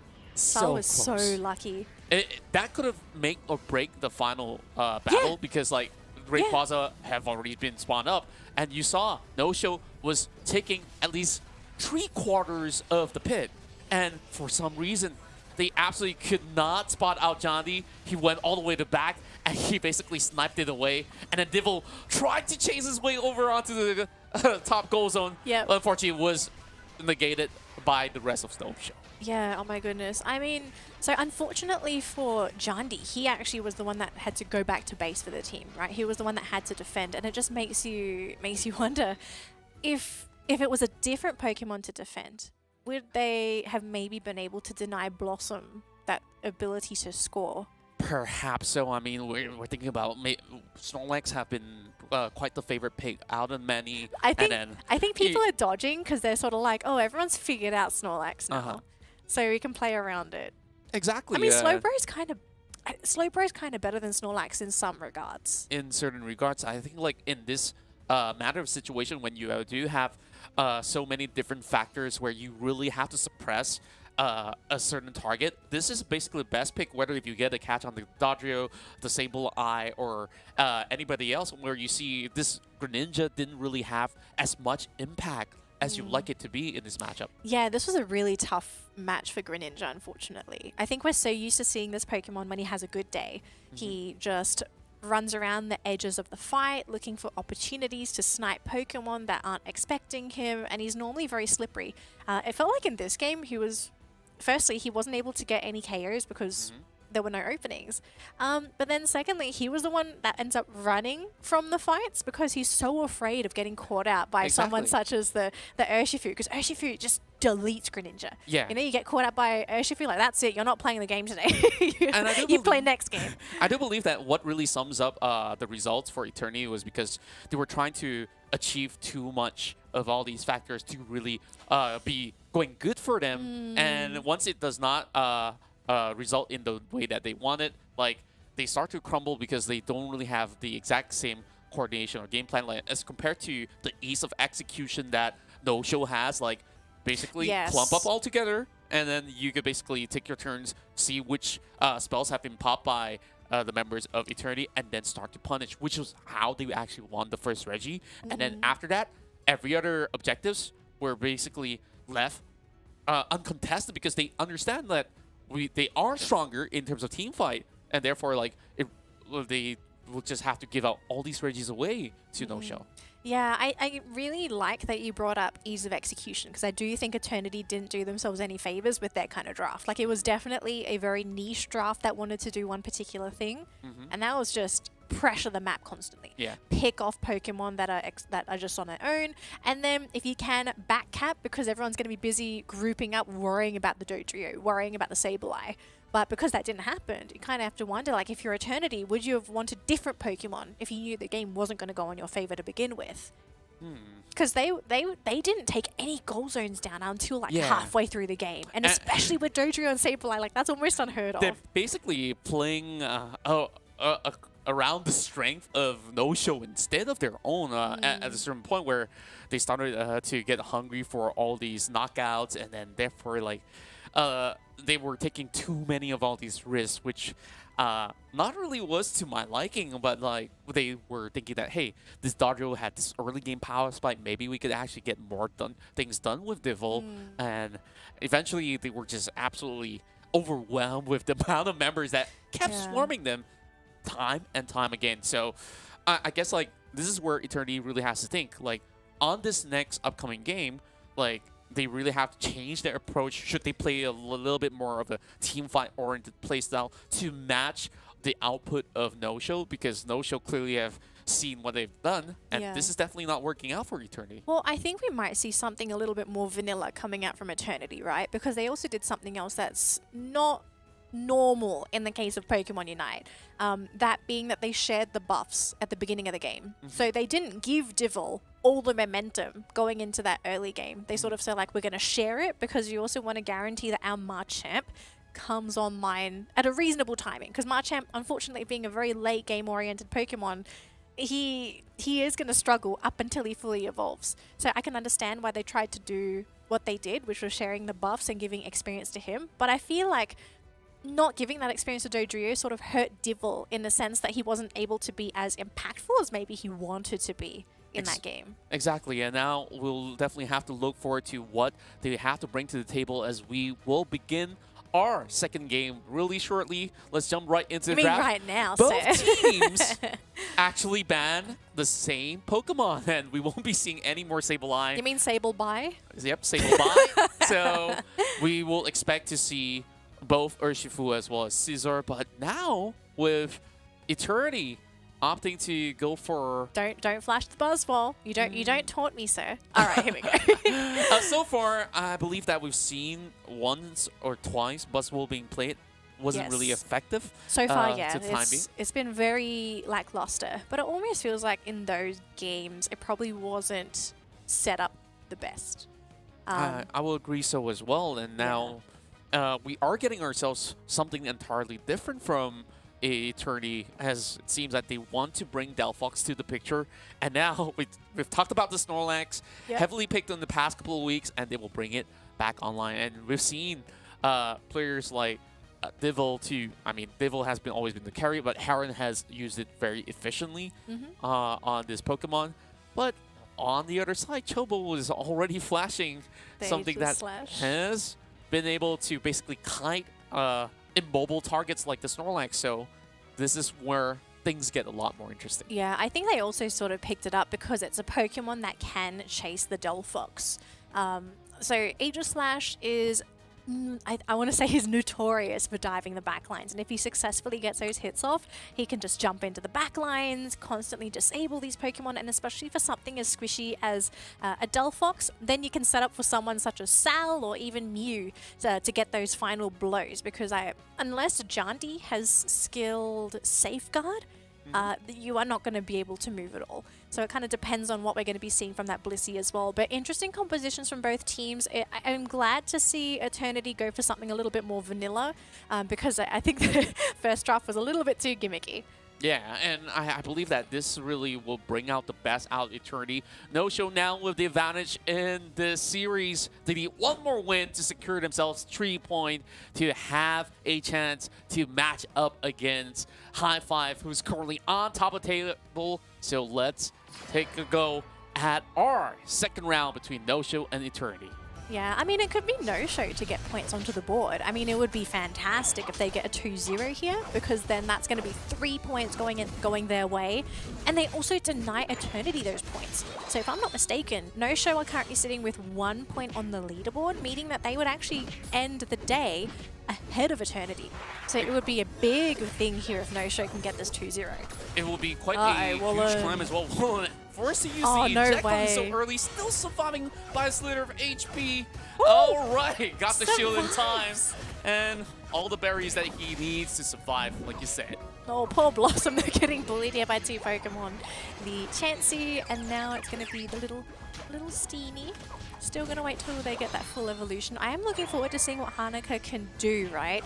Serena is a really great Pokemon in that late game, especially if it doesn't have to worry too much about burst. It can self-sustain rather well. It's a nuisance. And of course, you've got the Unite move, the Queen's Ascendant, amazing single target lockdown. Exactly. And at the same time, you're, I believe, invincible when you're using it. So you can't even get disabled while it's happening. Yeah, and for Eternity, this is basically the same concept where you have constant pressure, but bigger pressure. Hanukkah soaking too much, and the Serena will eventually have to fall. Of course, not fully evolved yet. Saul going away to up close and personal, but Johnny trying his level best to defend, but won't be able to stop no-show from scoring a total of 48 points. Nice way to start the day here for no-show, but this is to be expected when you have that roaming Scyther. Although they're going to be fighting in that central area, and look at this Blossom being such a pain. It's going to be the Surf build, and Hanukkah goes down again. This is pretty significant because you want the Serena to come online as soon as possible. So being knocked out in 2 consecutive runs, that's going to hurt her progression going forward. Yeah, it's just going to slow her evolution bit by bit, and we already see Wallon evolving, and therefore you would definitely know that he'll be very, very impactful on the next upcoming Reggie fight, where first Blossom already trying his level best to find ways to clip Hanukkah, and they're all basically gathered upon every member of Eternity. Hanukkah still survives though, but won't be able to last for long after attempting with the drop kicks, and now Eternity has to back away. No-show still giving chase, and Mew bursting them from afar and almost even clipping them Divil, eventually knocking him out. Look at this dive on the side of no-show, relentlessly jumping onto Eternity. And you know what? Blossom, again, this time you might not be playing Scald, but he is, again, just being so annoying on this slow bro. He's just not taking damage at all. He is frontlining like a champ, which means the rest of no-show can just sit behind him and feel very, very comfortable, just dishing out damage after damage. Yeah. And we also saw another KO on this Serena, so 3 KOs within, what, the past 2 minutes. It's really hampered his progression in this game. Now, I understand why he is now in the central area trying to pick up on those levels, but an Aegis Slash is now chasing him. This just makes things 2 times more difficult. Yeah, Heron definitely diving into deep territory, so will be the first one to be punished out, and this makes it a lot more easy for no-show to clear up every Pokemon on the way, knocking out 3 out of Eternity, and will be aiming for the first goal zone to be taken down over on the bot lane. Man, this is such a good game for no-show. Look at the level difference between the 2 teams. There is such a big gap. You've got a level 10 Scyther, and the average level across the board here for no-show is level 8, whereas on the side of Eternity, they're only now just starting to catch up. Before this, they were sitting on, what, level 6, level 7 on the majority of these Pokemon. And a 2-level difference is massive in this game. Exactly, and this Cypher will be pretty difficult to stop, and Eternity really have to hold their horses back. Still challenging on the Regieleki though. Hanaka extending, going in for the Ascendant, and will catch out Chobo, trying to run away, but will still be knocked out. Hanaka making things happen for Eternity, while the blasts are coming right through. This Hanaka is what they need. Still being a nuisance, and there we go. Can he actually get a couple more? And NQQ now being dove upon. Hanaka is still on full health. This is absolutely ridiculous, and this pressure is on no-show. Now struggling to hold right back. Hanukkah. Here comes still Chobo. away, and no-show will strike back. But can Chobo maybe try and make this work for the team? And so far, it looks like when he came back, it might just be enough. Eternity's push gonna be coming to a halt, but it didn't. It wasn't cheap. They did lose Pokemon in the process. They won't get the tier 1 goal zone, but no-show. that fight would have been so different if Chobo was able to survive the initial onslaught. The fact that he got KO'd because he actually jumped into the fanciful fireworks after getting caught, that elimination removed a lot of the control on No-Show. It just goes to show how important it has to have the Aegis Slash, to be there to stop the Delphox, to force her back, and even to push back that Blissey. You know, you can't let Blissey just sit there constantly soft boiling after soft boil. Exactly so, and like they were thinking, oh, we have already weakened that Serena, but when Hanukkah has already got the Unite move up, like all you have to do is just to lay that perfect timing on them, and then QQ won't be able to hold him back. Eternity now finally get that opportunity, and Chobo once again being punished. Queen's Ascendant once again, and Eternity are scaling back into the game. Yeah, Eternity are slowly making their comeback. I mean, this is the thing about their lineup. They have a really good team fight composition. They now have the tools needed. They've got the levels. They've got their Unites as well. And one thing to note is that Delphox's Unite is so fast to cool down. You're going to have it basically for every single battle. Now, unfortunately for Scyther, not able to get that necessary KO. Super important. And no, he goes down. He thought he could go into the Urshifu, but he came in with a partner. Yeah, there's too many members of Eternity all stacked up against him, and now No-Show. They are finding ways to still apply a little bit more pressure, and they will get that free access into Regieleki. We'll expect Eternity not to come in for a contest, while, of course, 1.5 minutes is where the tipping point is for Eternity. That's all they have to prepare for the time being. All they have to do is to ensure that No-Show doesn't actually get more points in from the top end for the time. Yeah, I mean, No-Show are not even going to push with this Regieleki. They're going to focus on getting those levels because we are getting really close to the Rayquaza mark. Looking at the team so far, we're looking at level 12 on all the core Pokemon on Eternity, whereas for No-Show, most of the levels so far are on the Scyther. We've got 12 on the Mew. We haven't got a level up there on the Aegis Slash. We saw a KO, unfortunately, on the Eldegoss. At this point, just a small KO. But especially for Eternity, every KO counts because their lead is just going to get further and further every level they gain. Exactly. Now, there is going to be a Reggie spawning up on the bottom side. Sal on the approach. Wallon is who he's looking for, trying to stop all these form of pressure. And Haka has arrived at the scene and will be able to look out for Sal, trying to kick him off. And Haka instead gets bursted off. Beautiful juking on the side of Sal. It looked like it was going to be a KO on that Scyther, but just great footwork, able to get himself out of there, but also getting a KO on Serena, a level 13 Pokemon. So having that experience split up between the Pokemon of No-Show, this is going to help them going into Rayquaza, which is going to spawn in the next 10 seconds. Contra, we're going to have a big battle ahead of us, and so far we have almost every single Unite. The only one missing is that Queen's Ascendant. Yeah, they definitely want to wait out until it is available. Everything's ready to go, Contra. That's right. It's all about positioning right now, and I'm not liking what I'm seeing for the time being because Hanukkah is really far away, but they don't really have to start the fight first, where No-Show is definitely going to be looking forward to keep Eternity at bay. All they have to do is to hold out Eternity from approaching anywhere near, but look at Delphox. There is going to be a Scyther very close by, and you don't want any pickoffs to happen all too soon. Yeah, very defensive positions for both teams. Eternity are very defensively positioned because they don't want No-Show to go in for those back caps. Now Sal, he is going to reveal himself in that top lane. No, going to hide in the bush. Or big reveal maybe from the Mew. So big load of information for No-Show. But now after seeing Sal in that top lane, going to be scoring this 100 points, a battle is going to finally erupt in that middle area, Contra. And there we go. Blossom trying to hold them all back. Divil is the first one to be spotted out, but the chase is on.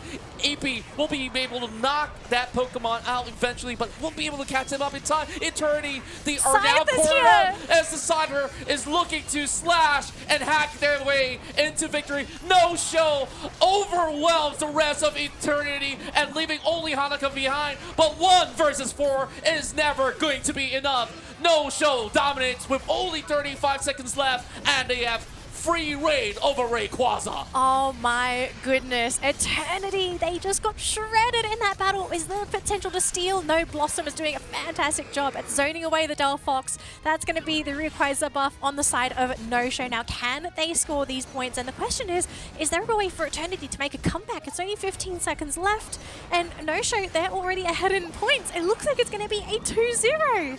No Show have shown up big time this a couple of rounds that they've played out, and their effort has been rewarded, even though they may not start on the first week, but they have definitely came in with everything on the line to put themselves on the map with 383 points by the end of the series. Man, that was fantastic on the side of No Show. I was so worried for them in that final fight in the central area. They were going into the fight 4 versus 5 up against Eternity, but they just found the right openings. And I think the biggest one was actually catching out that Delphox with the Mew.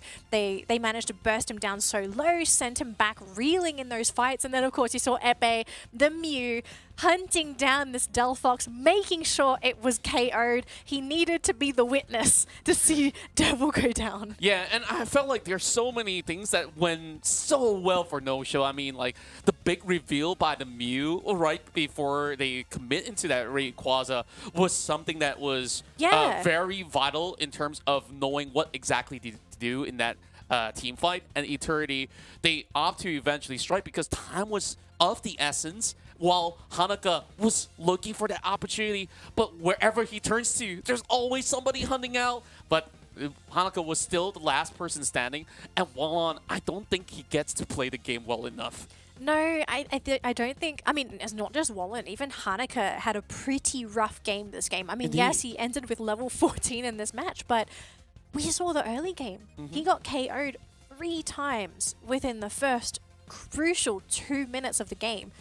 One of the reasons you pick Serena is that this is a really great Pokemon to snowball, but you have to have that momentum. Getting KO'd 3 times, it slows down your progression, and it prevents you from also denying map control to No Show.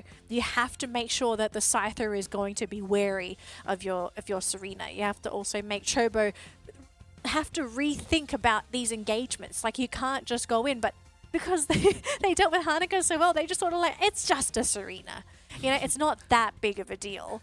But at a certain point of time, they also did underestimate this Serena's potential as well. And that's where on the top lane, like a couple of times that they eventually say, okay, this is a little bit too much for us. They have to give a little bit of leeway. Here's the thing. The Pokemon that everyone underestimated, I think I'm on this train. I'm going to stay on it. Blossom. You know, you can't just leave the Slowbro to do whatever he wants. I don't really think we saw any moment in the fight where Eternity was like, we've got to burst down Blossom. They were always focusing other targets, and he was so annoying to deal with as well. I mean, with the surfs, the constant disrupts are very annoying, and his health just didn't go down. Exactly. Like, you have such a good point that every single highlight involved First Blossom. With his was always Slowbro there. every single point at a time, and along with the Slowbro, it has been the Mew to accompany him. So you know there's no way that you're going to be able to actually out-trade them in those sort of scuffles. And Eternity, this was their golden opportunity to really turn things around, where they have this overextension of a fight that eventually only allowed them a little bit more of that EXP gain, and I think like at least it stabilized them, but wasn't exactly enough to really pull themselves back, because eventually the fights get a little bit messy, the positions were a little bit off, and then they get punished again. Yeah, I think if anything, this was probably the one fight that just looked really convincing for Eternity. Every fight before this, every fight after this, it just looked so difficult. You know, you want to go into these fights thinking it's going to be easy, smooth, straightforward, flawless. I mean, this was a crucial mistake on the side of Eternity, losing the Serena here and not even getting Sal. And then this was the 5 versus 4 Mew jumping onto Divil. I mean, Divil was really the only consistent source of damage on the side of Eternity. So losing your Delphox first, big misplay. Yeah, and when we look into the way that Eternity has approached some of these team fights, they cannot help but to also clump up, and that makes it a little bit easier for this AE/Slash to also work around them. Even Slowbro. Like, Slowbro loves it if everyone's clumped up together when you're playing Surf. Yeah. You just go in there and everyone's surfing with you. It's insane. But my goodness, I'm really, really surprised, but also happy at the same time that we are starting to see teams respect the bro, you know? I think for the longest time, people just sort of looked at Slowbro and it's like, oh, he's just there. He's just a defender. Until he hyper beams you. I don't know. Yeah, but before we jump into our next matchup of the day, Contra, we are going to take a look at the table to see where these teams wound up after their match. Now, as you can see on the screen, dun, da, da, da, No Show are now sitting in second place with 4 points. And look at where Eternity is. In third because they weren't able to get that third match. So 0 points for today. Would you call that a massive comeback? Because Massive. it was a 4th position to begin with for No Show, and now they're on this upwards trajectory. I think things are going to look better and better, but their next opponent, though, will definitely be a challenge. On the upcoming week, they will have to face off against High Five, and that will be the true testament of the strength of this team, which have definitely came in with a lot of huge surprises, and I just can't wait for that to happen. But of course, we still have another matchup, which will feature Secret Ship as well as High Five in the moment's time. Yeah, I'm just curious, is it going to be another 2-0? Because at this point, we've only seen 2 zeros coming out from High Five, but these are 2 zeros in favor of High Five. Does Secret Ship have something up their sleeve? Because if you're going to need a secret, you're going to need it right now. While they figure out what happens and maybe to pick out what secret card they'll pull out for this next matchup, we are going to go for a quick break. So as always, if you have to do anything, do it now, but make sure you're back in 5 minutes because we've got some more action for you lined up, Pokemon trainers. We'll see you after this break.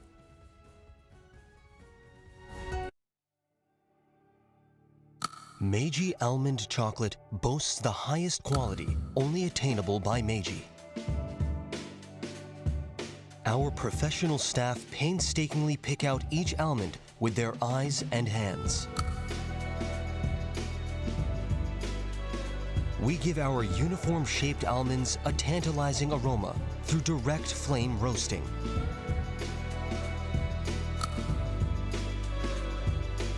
For the perfect combination with almonds, we stick to the golden ratio with specially blended chocolate. Meiji Almond Chocolate is made with our devotion and passion, which have remained unchanged over the past 60 years.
Meiji almond chocolate boasts the highest quality, only attainable by Meiji.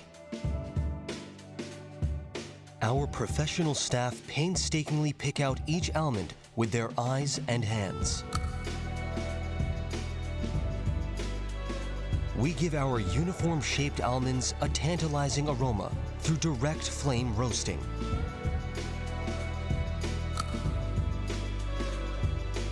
For the perfect combination with almonds, we stick to the golden ratio with specially blended chocolate.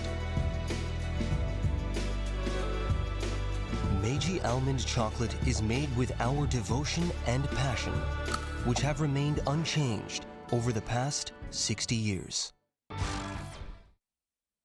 Hello trainers and welcome back to the Pokemon UNITE Asia Champions League East Asia. We have just finished up our first series of the day, already with a 2-0 contra. Now we are jumping into our next series, but this next series features the 2-0 Kings. High five. That's right, and they're about to go up against Secret Ship, so I wonder if they do have any secret stats on board. So I really am hoping to see something special coming out of both teams. But you know what, Donnelly? I feel like we've been missing something, and I couldn't leave my seat even during the break because I stuck through the whole ad that I saw, and the Meiji almond chocolate is just made of perfection, carefully selected almonds to the point of having the secret recipe of 60 years. The golden ratio. Yeah. I learned something today. The golden ratio of almond to chocolate, you definitely will get like the perfect bite every single time you get your hands onto a pack of Meiji almond chocolate. Here's the thing. I found something really fascinating about marketing in Japan. Now, for anyone out there, if you don't know, in Japan, they're very particular about how they market things. If we get a box of Meiji chocolate, you know how they have the pictures on it to show the items? If you compare the image to the actual product, it will be the exact same size, scale to ratio.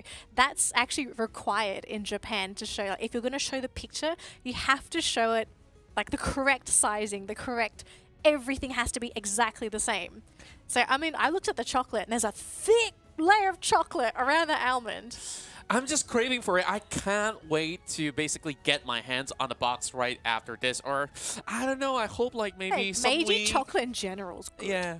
I wish we could just enjoy it in the studio, you know, like just saying like... We'll make a pyramid of Meiji chocolate and we'll just eat it during the broadcast. No joke though, Meiji is really, really good chocolate. And also, thanks to them, they are one of our amazing sponsors to, of course, ensure that Pokemon UNITE Asia Champions League East Asia is running perfectly for all of you guys to enjoy great games and at the same time, great healthy snacks. Yep.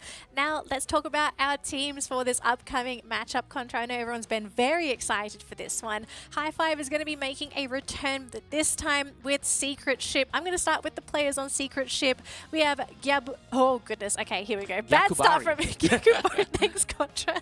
We got Pew, we got Lees, we got Yaku, and Abuyan.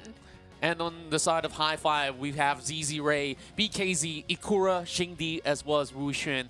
And I think we've seen a lot of interesting different type of compositions that they have been able to bring to the table.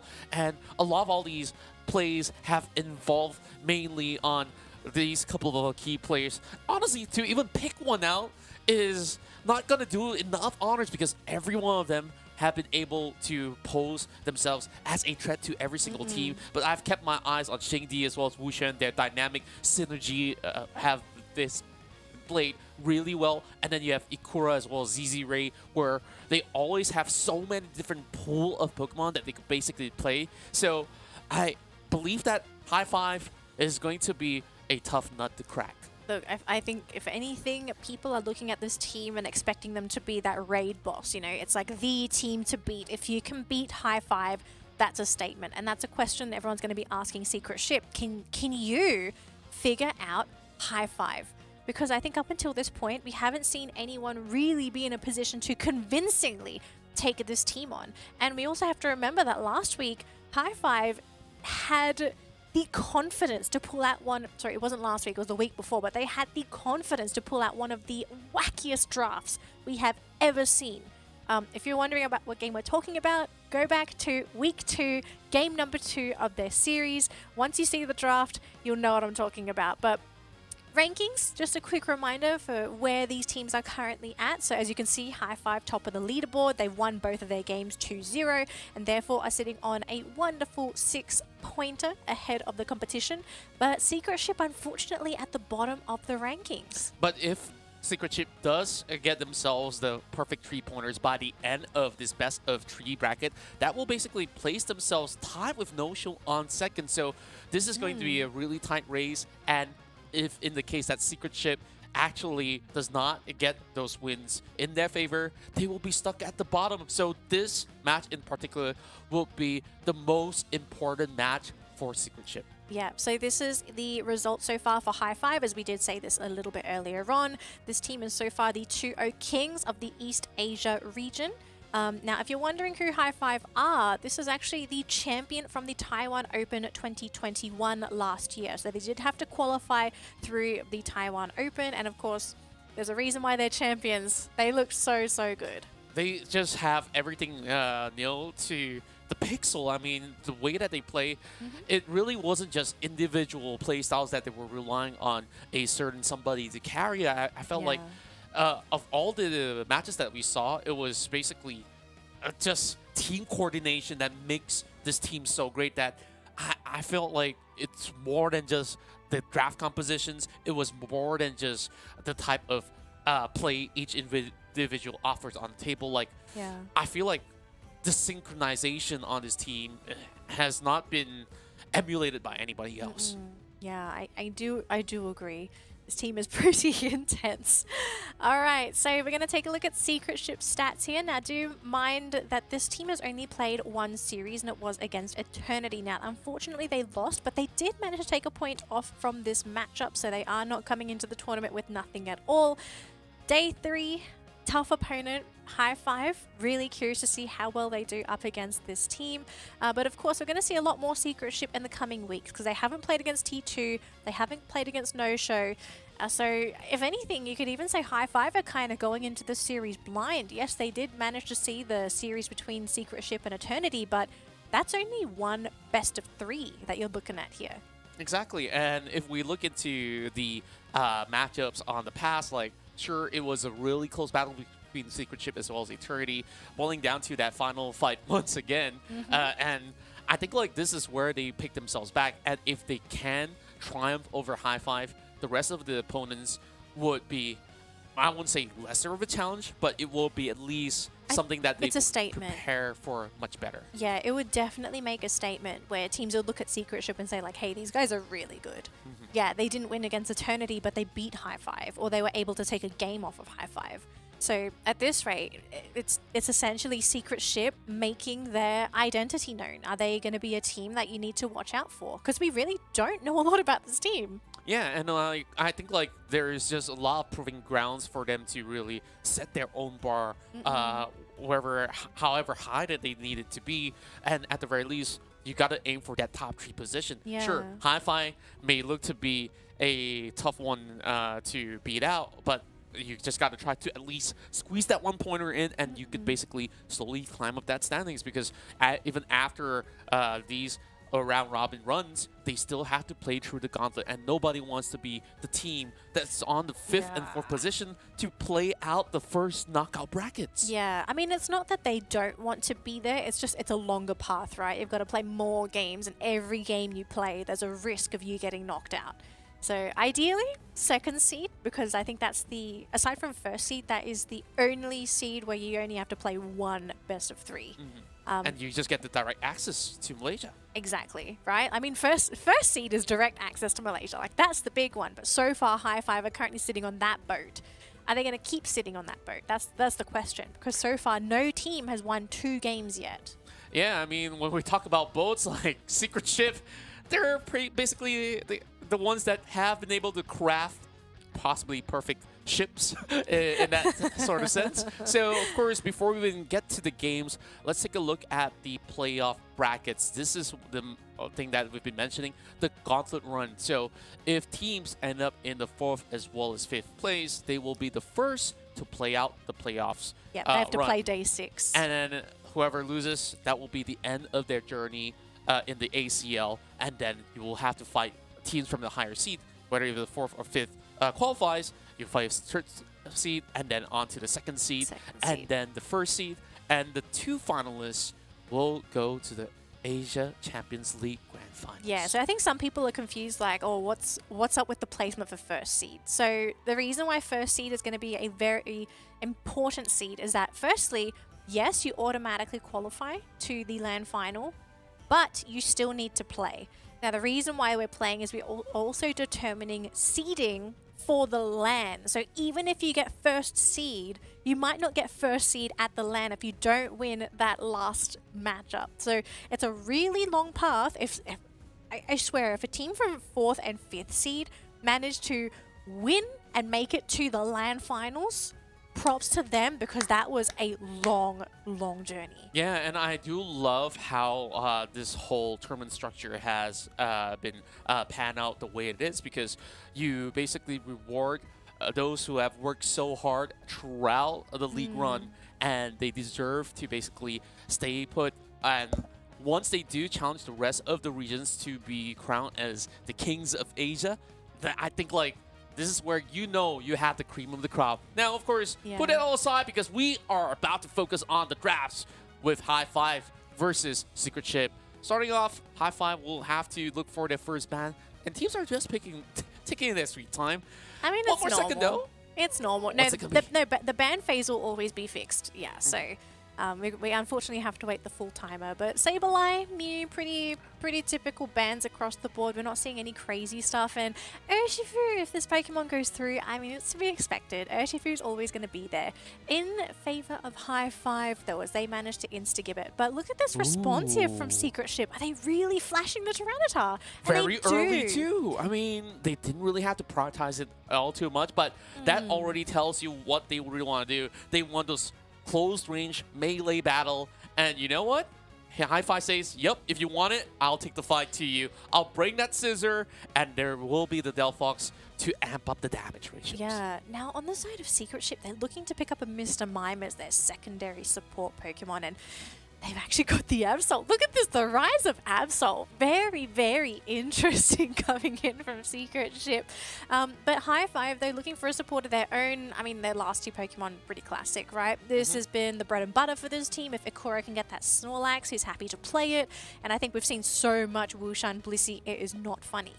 Although one thing I find really interesting is the choice for Secret Ship to not go for the Blissey themselves. They went for Eldegoss and then Mr. Mime as that pairing for the Tyranitar. Yeah, and I think that this allows them to have a lot more damage to also match up to what Hi-5 has to offer. And then comes late game, you want this Absol as well as Tyranitar to basically run around the tracks and basically find any Hi-5 Pokemons to knock out. So I do love what I'm seeing here. I'm worried though. It's all about playing around Obuyan, if that's the case. It seems like it. I mean, my fear right now for Secret Ship is that their only ranged attacker is Eldegoss. They don't have ranged DPS, whereas you take a look at the side of Hi-5, you've got Delphox, one of the best ranged attackers in the game. You can burst a lot of the squishies from 100 to 0 with one combo. So this is a very risky move from Secret Ship, but let's see if this all-out melee lineup is going to be enough. Yeah, and also it will put a little bit more pressure on how this Mr. Mime will have to perform to basically dish out as much as can, and also negate some of all these potential engages coming from Hi-5. So how well can this Absol skill in the early game will be the determining factor of how Secret Ship will basically steer it into the right course, and immediately quick 2-pointer squeeze coming in from Secret Ship. Uh-oh, I think we might have a bit of a connection issue here as we see the Eldegoss sort of sitting in lane. So yeah, of course we do need to pause the game here. We don't want to give anyone an advantage. So apologies for a bit of of an error here, folks. We will get this game unpaused as soon as we can get the player back into the lobby. But again, really interesting choice for Secret Ship. I mean, I have a lot of concerns when you have a lineup like this, right? So there's always going to be issues when you run too much melee and too much range. Like, too much of anything is generally bad, right? Yeah. Now, they're running a lot of melee. You've got Tyranitar, who's going to be one of your late game Pokemon, really. He can take quite a lot of damage, but against a Delphox. Delphox. So one of the reasons why you run Mime with the Tyranitar is that if you go for, I think it's Power Swap, you give him a boost of movement speed, you heal him, and you also can boost his attack. Now here's the thing, Delphox is amazing as a counter heal Pokemon. Fanciful Fireworks reduces the amount of healing Pokemon get if you're standing inside the Fanciful Fireworks. And so it really neuters what a Tyranitar can do, especially with the kite ability of it. So I'm on the fence, but of course this was also drafted very early. Maybe they were trying to bait certain Pokemon picks from High Five, but generally speaking, like even with the Machamp, I'm a bit worried about this composition. Yeah, I felt like it was too early of a reveal for the Tyranitar. Like, I don't really see a huge problem with the composition on what they really want to achieve, but when you show that Tyranitar around so early, you kind of understand, okay, this team is playing around this Tyranitar, and the Delphox pick came right after. So I think like what you've just pointed out, it makes a whole lot of sense on how High Five really wanted to outplay them by having all these minor mechanics to basically skill check them once again. And you already know they have a lot of damage output in order to layer through whatever Secret Ship will have to bring to the table. But also keep in mind, I have to highlight this, that once upon a time, I actually met Obuyan. You actually met him? Hang on. Okay, wait, story time. Let's go. I met Obuyan in 2019 when he was playing another game. And he was basically in the World Championship where he has been able to make Japan proud as he emerged as the top 4 team in that tournament itself. And after that, you see him playing so many different titles, and he have always achieved something for himself. If you guys really want to check out, if you're, of course, you understand the Japanese language, or you're just keen on looking at sick plays, go to his YouTube channel. He's pretty popular in I mean, Japan. Ebuyan's the way to go, I suppose. yeah. But is his name in English, or would it be in Japanese? I would assume it's in Japanese. Obuyan TV, I believe. Oh, it's literally Ebuyan TV. Okay. Obuyan TV. So, like, even on Twitter, you could find him as well. Like, this guy has been really bubbly, very humble to begin with. So even on one of the interviews, like a lot of other players have paid respect to his dedication on his craft. But it goes down to results, right? Like when you have all these setbacks against you, you also do know for the fact that Tyranitar needs so much time to ramp up.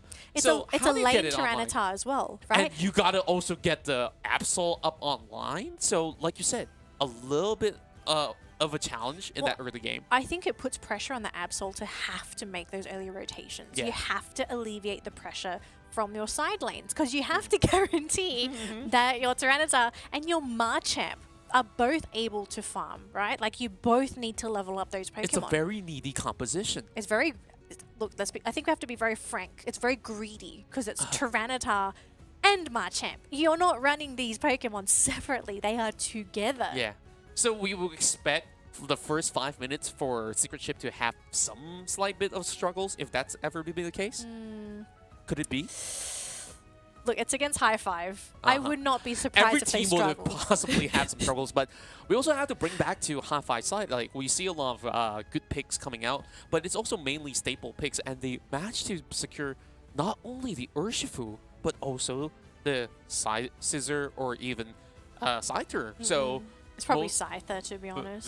Very possible, I would say. And then if they really do need a little bit more beefiness, yeah, sure, you could still turn it around. You've got Snorlax and Blissey. Like you've got probably like the two literal fattest Pokemon in the game. Like they have so much health to work with. And if anything, I'm curious to know like what kind of Blissey is it, right? Is it soft boiled? Is it safeguard? And then if it is like either one of those builds, is it after that going to be helping hand, or is it going to be, I think, egg bomb?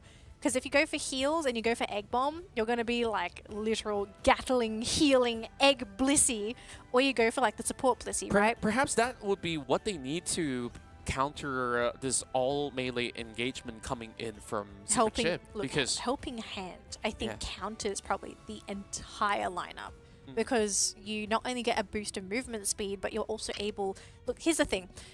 Having movement speed in a game like Pokemon Unite, especially with how many dashes some of these Pokemon have, this is an important form of repositioning, where you're able to reposition yourself in a fight, to save somebody, to escape from a fight. Like, there are so many things you could do if it's Helping Hand Blissey. Now, I'm not going to be like sitting here dumping on Soft Boil Blissey, because that's totally fine. Healing is okay. But I just feel like Helping Hand Safeguard in this game, I almost feel like it might be a necessity. Exactly, and we already see PU getting absolutely punished very early on for extending for some of these camps. Now, Buyan will already be having a lot more of a babysitting situation with the Eldegoss always being at the side.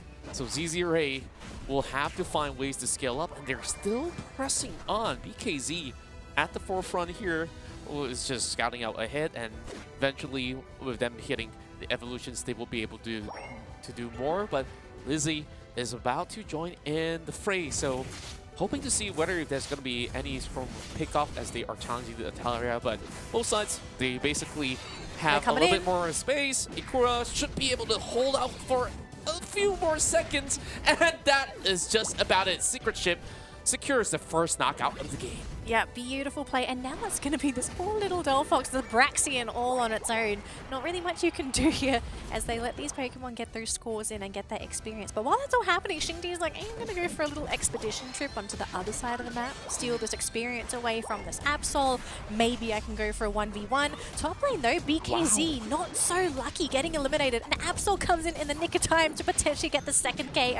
And that's going to be Wushan's Blissey eliminated as well. That's actually pretty huge from Secret Chip, but they do respond in kind to the bottom lane though. Xingdi, Ikura, as well as ZZRay, they're here to dunk as well to match up to the tempo of what Secret Chip has offered on the top lane. Hey, a little worrisome, I would say. Going up alone against Lizzie, not the best idea. I was going to say very, very confident, you know, very ballsy, but maybe you're also just sort of scaring him a bit, right? It's like you see a Snorlax come out of nowhere, then you start hitting that panic button.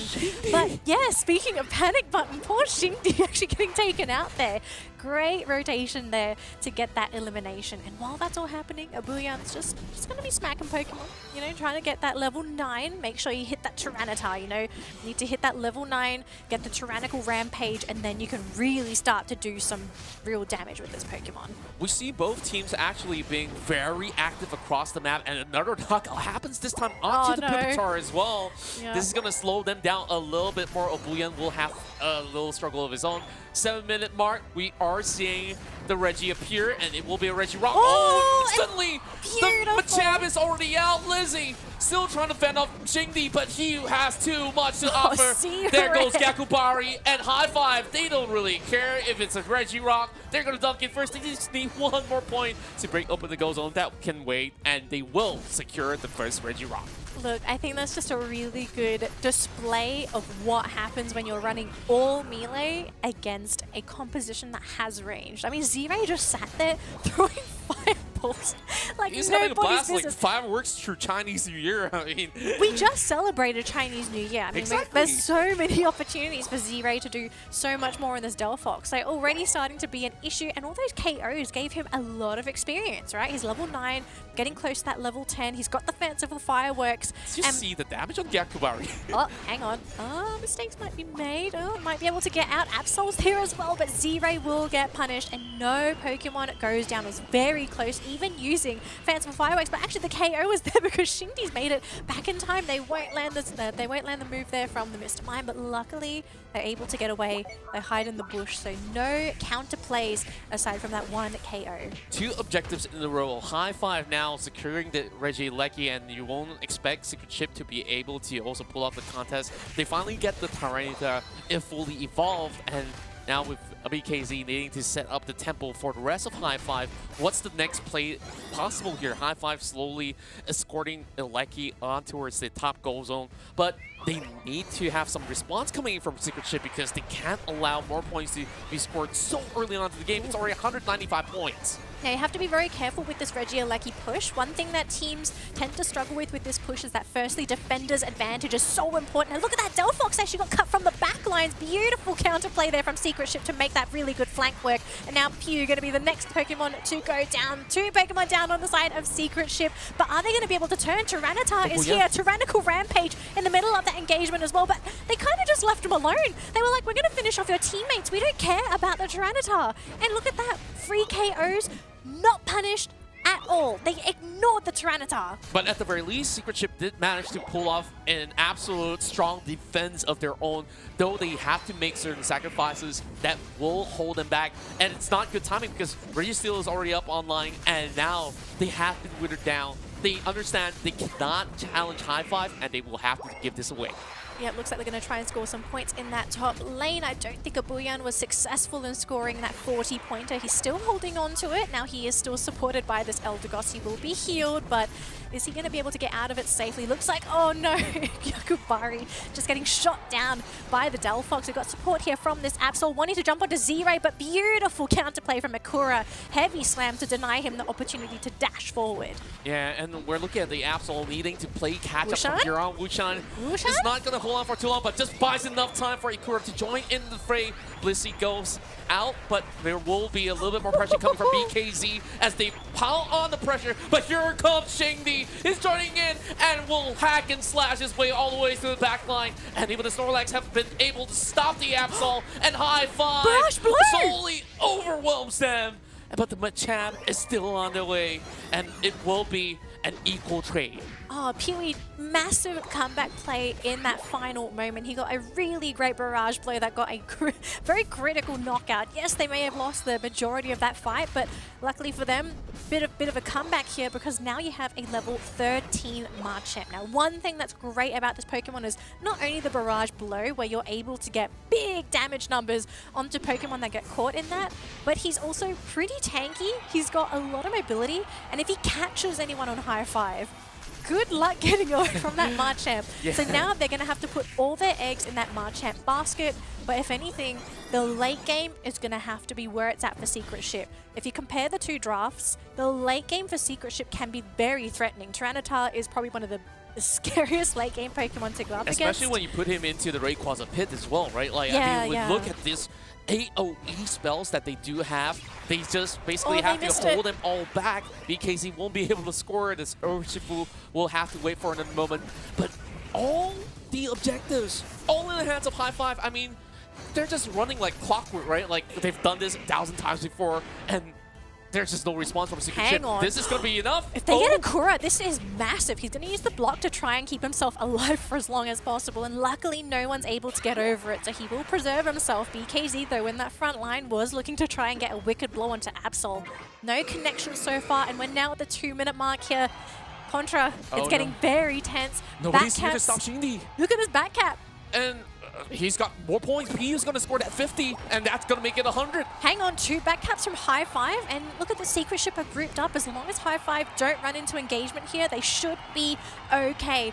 And oh boy, if they know where Z-Ray is and anyone can get on top of him, that might be a win condition here. They are pressuring Secret Ship to do these Rayquaza, and now they're all stuck in the pit. And this is where Shingdi is going to be the eye of the rest of Secret Ship, but won't be able to seek them out. And Scyther goes on a double streak and will continue to pile on. And the rest of Secret Ship, they're all deterred, and that makes it a 4 KO. And that will also mean Obuyan is left alone. But can he steal it away to keep this chance alive? Apparently not. High Five will clean up shop, and the Taiwan Open champions here to stay and reign supreme with another undefeated streak. Man, High Five just did such a good job in that fight. Ikura with the beautiful heavy slams, denying Secret Ship from jumping onto the backline squishies. What we did see the barrage blow coming out from the Marchant, but it just wasn't on the Pokemon he needed to get it on. Now we've got a big defense here from Secret Ship. We've still got a couple shields left on the side of High Five, but with 30 seconds to go, unless they can team wipe here, I just don't think a comeback is possible. I mean, even with what they currently have, 726 points to 187. I think it's in the bag here. It definitely is in the bag, and I think like they really bank in all too much on too many different types of priorities.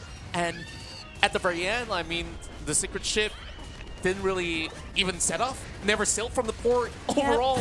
They're stuck docked. That's the best way to put it, Danilee. And with the countdown all being over, High Five will be undefeated and still need one more game to the series. Yeah, Secret Ship though, interesting draft to start the day. Unfortunately, just wasn't going to be enough to take this game away from High Five. I mean, I think the majority of the game, it was essentially controlled by High Five. They had the tempo, they won more or less all of these fights. They were able to score where necessary. I mean, I think one of the things that would kind of trigger alarm bells for Secret Ship is that we saw two Pokemon on High Five backcapping. It was BKZ in the top lane. I think it was Xingdi in that bottom lane, right? Yeah, it was Xingdi. Yes, they were backcapping, which meant 3 Pokemon were left on the side of High Five, and Secret Ship just wasn't able to get any punishment when that happened. Yeah. 3 versus 5, you want to be fighting.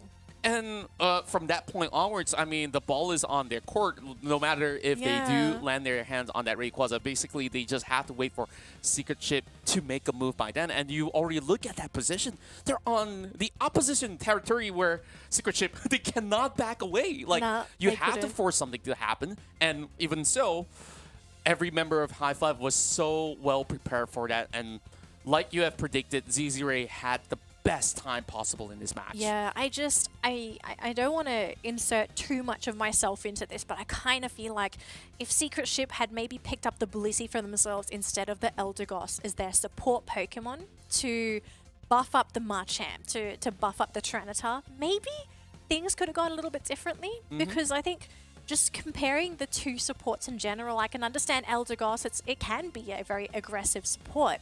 But I just felt like in this game, especially when you're running a literal run-at-you draft, you kind of need someone that's going to help you put on those running shoes. And Helping Hand really does that. Exactly. And I think like maybe with those slight adjustments, they could basically pull a game back into their ship. But as we look back into the highlights, I think like we have quickly identified from the draft itself that in the early games, there will be a little bit more of a struggle for the side of Secret Ship for them not only to scale, but to also be able to stabilize into the late game. Sure, they did manage to get a couple of scores, but High Five, they ramp up to speed really quickly once they do get their quick evolutions. And then you saw Xingdi didn't really have too much of a problem other than, of course, this hiccup here. Small hiccups, that's not a big deal. I mean, they won the game ultimately, so they're pretty happy about themselves. But yeah, I mean, going into this next game, I'm wondering if you're Secret Ship, you know, what's the next move? I feel like that you should not reveal your cards all too early. Like, I think like the draft itself is very telling, and therefore it was very easy for High Five to respond in kind. Like, oh, the Delphox came right after, and they've already secured all the picks that they needed. Plus, they got the Blissey on their side afterwards, so doesn't really matter. Like, if by the time that you really want to secure that Blissey pick, it has already been negated to fall in the hands of Secret Ship. Yeah. Man, this was such a tough game for Secret Ship because they banked completely on either one of their 2 all-rounders just going off or hoping that they would win that late game team fight. It's just unfortunate that all the Pokemon went down so quickly. It wasn't as if like they were being trickled back to base, right? It was everyone sort of dying in one group, so there were no Pokemon trickling back. They weren't able to punish a High Five, especially when their Pokemon were sitting at such low health pools. So yeah, it just ran out of steam too quickly in that late game. Yeah, and like I can't help but to, of course, notice Ikura on his Snorlax. I think like he has some of the best win ratios on Snorlax ever. Like, most often than not, like, his pressure and presence around the map has definitely been felt by most of the teams. Like, most often than not, like, he has been able to just quickly dissect the team fight and make it an advantage for the team, where you saw that final battle around that Rayquaza. His zoning potential in this match was just unrivaled by Secret Chip. Yeah, now I think we've got some clips from that previous match that we are going to maybe have a look at if they're available. Yes, they are. Let's have a look right now. And yeah, so this was such a crazy fight. The fact that Ikora just set everything up with a really nice heavy slam. Secret Ship weren't able to position themselves aggressively at all. It was just them running, really. Right? Yeah, he they connected like what, double heavy slams. Like exactly. every single time he gets one, it's like, oh, that's a guaranteed picked off. Yeah, it's an opening for you to just go. If Snorlax misses a heavy slam, here's one thing that's kind of difficult with the Snorlax. If you don't land it, that's an opening where the enemy team's just like, it's time to go. It's on cooldown, let's go. So he just landed all the right heavy slams. So what can you really do? I don't think there's going to be a ban for Snorlax. There could be a ban for Blissey if this is not a Pokemon that Secret Ship want to pick, because I know some teams ban out Blissey because, let's be realistic, she is kind of a problematic Pokemon, right? She can heal. If she plays Safeguard, she can negate disables. She can save Pokemon from big disables. I mean, you can save Pokemon from Gardevoir's Unite. You can save Pokemon from any stun, anything. You make them immune, they can just run at you. It's kind of crazy what this Blissey can do, you know, this very happy happy little egg holding Pokemon. You know what's the secret to high five success? Blissey. Pick the top 4 the top 4 drafts. Leave them alone and just take the top 4, and you know, things will go as smooth as intended. Like, I mean, put that joke aside, right? Like, this 4 picks itself have always been out here to really show why they are so strong. I mean, like, not only in terms of the damage in department, but the sustain of each respective Pokemon on that list itself holds its own so well that I feel like you cannot. You need to find ways to deny either one of these picks. And well, they only have one ban. Yeah. So and at the very least, I would have understood maybe if they want to reveal an early Tyranitar, secure with Blissey. I think like that will be the best way to go. I mean, as much as I want to say like, hey, pick this, pick that, like it's not that simple, right? It's not that simple. It also comes down to like players' preference. Like, can they play that Pokemon? Is this something that they've practiced? Is this something that they anticipated? Because like clearly to pick Eldegoss, I mean, she's a great range damage dealer. Like, don't get me wrong, she's a great support. But a lot of the time she just sort of gets outclassed. We are going to flash back to some of the win rates of these Pokemon that have been picked throughout the entire Asia Champions League. This is East Asia, Southeast Asia, and India combined. And if anything, I kind of want to say like, okay, Clefable, we don't see this Pokemon often. High win rate, but likely because it was played when it kind of needed to be picked. The Serena pick has me sort of like scratching my head here because we don't see a lot of Serena. Yeah, I feel like it's more of a skill ceiling type of playstyle where if you are feeling really comfortable to bring it into competitive, you absolutely should in certain situations where you understand that you have the potential to run over onto the back lane and basically catch everybody else and still offer a little bit more of the crowd control, whether if you put Stomp available and you can continue the chase with the drop kicks and of course just absolutely knock somebody out with the Queen's Ascendant. Like, I feel like it offers a little bit of everything, but of course to scale it and not be punished is another challenge. Yeah, exactly. So next matchup, Secret Ship, if you've got a secret, you kind of have to show it now. You know, at least end the series 2-1, so you're able to get that 1 point, because nobody has so far been able to do it. No one has beaten High Five at their game. So if it's a 2-1 and High Five win, fine, but you've got that point. You know, you've got bragging rights. We beat High Five. That's right. Well, I really want to see if Secret Ship could have done it, because I think like they definitely have shown some strengths to be able to retaliate on that early game and then 6 minutes pass later on, like you would assume that High Five, after hitting their skilling marks and also securing every single Reggie available, there's no turning back. So they also do have to find ways to prioritize the objectives on the map. Urshifu start for the side of BKZ, and we have Mew and Sublime banned out. Yako will secure another Elgas, so that also means they're running it back. I don't know if they're going to run the whole composition back. Like, clearly they have a plan when it comes to this Tyranitar Eldegoss first 2 picks, but you're going to have to pick something else to pair it with the combo. You need a ranged attacker. Are they really doing it again? Seems to be the case. I mean, what will be the main difference maker? Is it the Absol to switch things up? Oh, Glaceon. Now this is interesting. So, firstly, I am happy because they're picking a ranged attacker.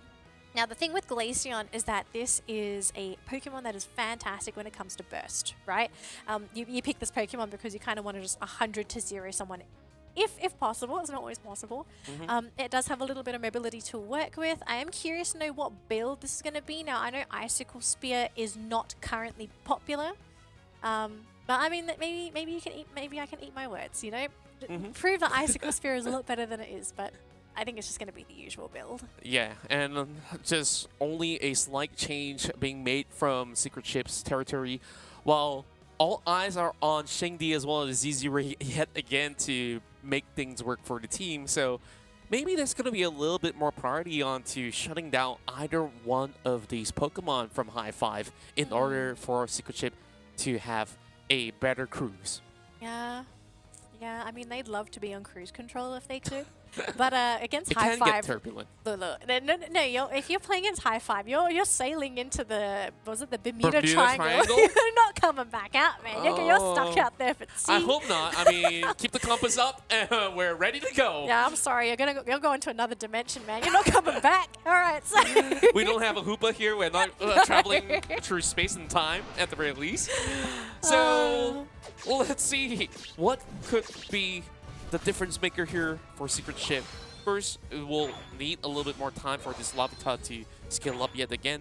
And maybe what they really want to do is to find ways to stop this Delphox very early on. But even so, there's still a few problematic things that they could not solve. Dealing with Kura on the front line and still getting the access to the back line at the same time. And when they do, they usually come in with a little bit of sacrifice. And BKZ holding himself just fine, bringing Obuyena as well as Yako to a dangerous level of health. A little bit scary, but we do have Liz coming into this. Now, level 4, this is going to be a big power spike for that Glaceon if they can...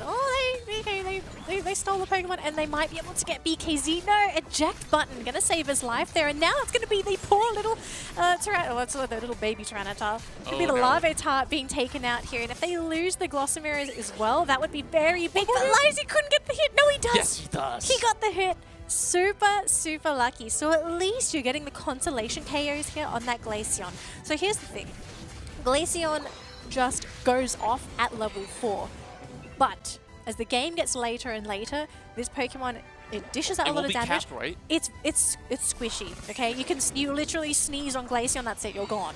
Yeah. And you've got amazing divers that can jump on top of Glaceon. Scyther is great at doing this, and even to a certain degree, I'd even say Urshifu is going to be a really difficult Pokemon to deal with, especially if you're that Glaceon. You need to have someone frontlining. That's where Tyranitar comes in, and Marchamp as well. We do have a bit of a brawl happening in that central area, and oh my goodness, 2 Pokemon about to go down. We did lose the Machoke, and maybe going to lose... No, we'll be able to survive, but no, at the cost, Glaceon's going to go down. Wow. Questionable play. I know Glaceon wanted to stick around to try and help his team, but look at this. This kind of... It's not worth the trade. Just get this Altara aside. Opian still wants it, Keep though. here. I mean, maybe they can try and turn this around. If they lose the Mime, though, it wouldn't be too worth it. But the Chansey goes down. There's the chance. Yeah, I mean, the trades are not really favorable the way that they have also extended. And we saw the Machamp also pulling that eject button a little bit early because of that extension. And therefore, High Five had that full confidence and say, you know what, let's just run at them and we'll be able to find those picks. And indeed they do. They manage to capitalize and also bring that 14-point back.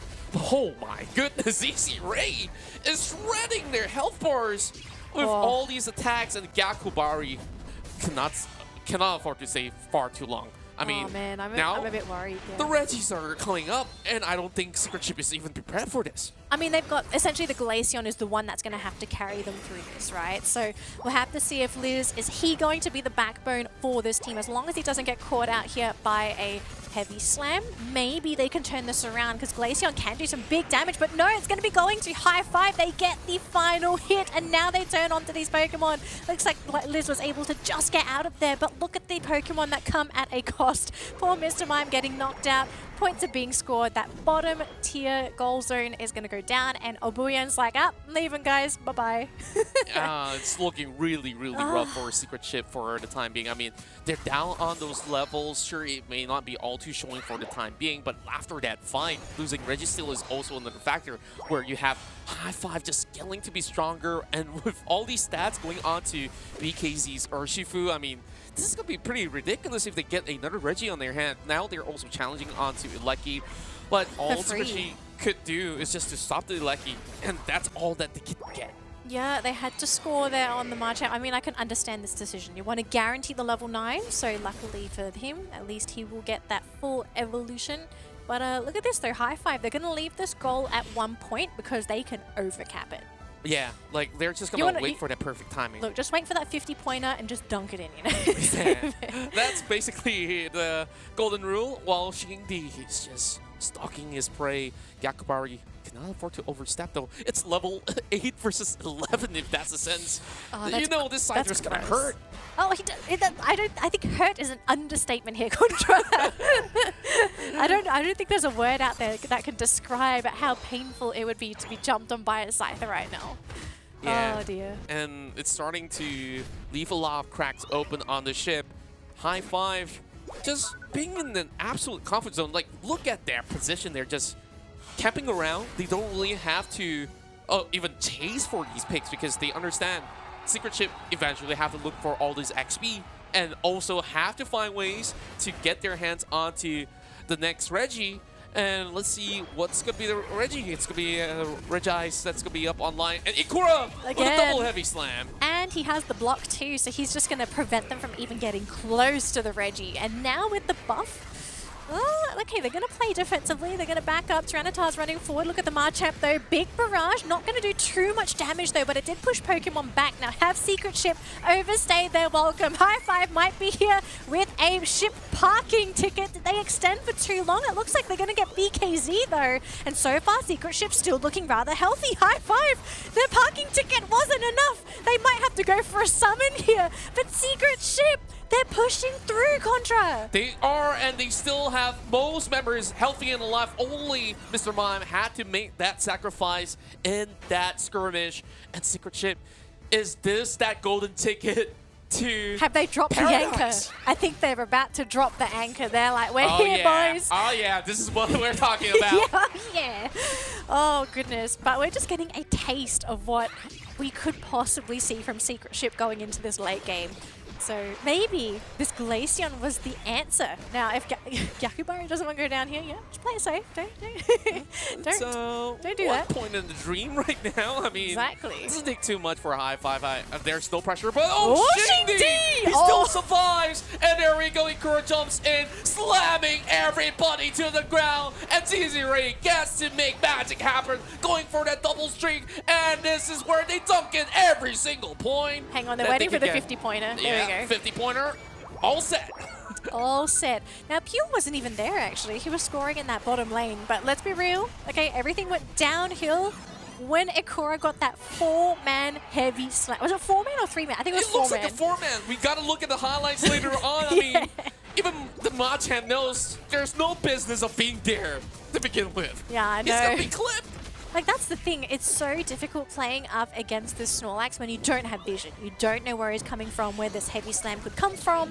And so that's what makes it such a lethal disable. But look at this. The Machamp is all by himself. He's going to be jumped on there by BKZ. Now, the buffs did get taken there for High Five. So they got the experience. They got the bonus as well. But BKZ looked like he might be a casualty here.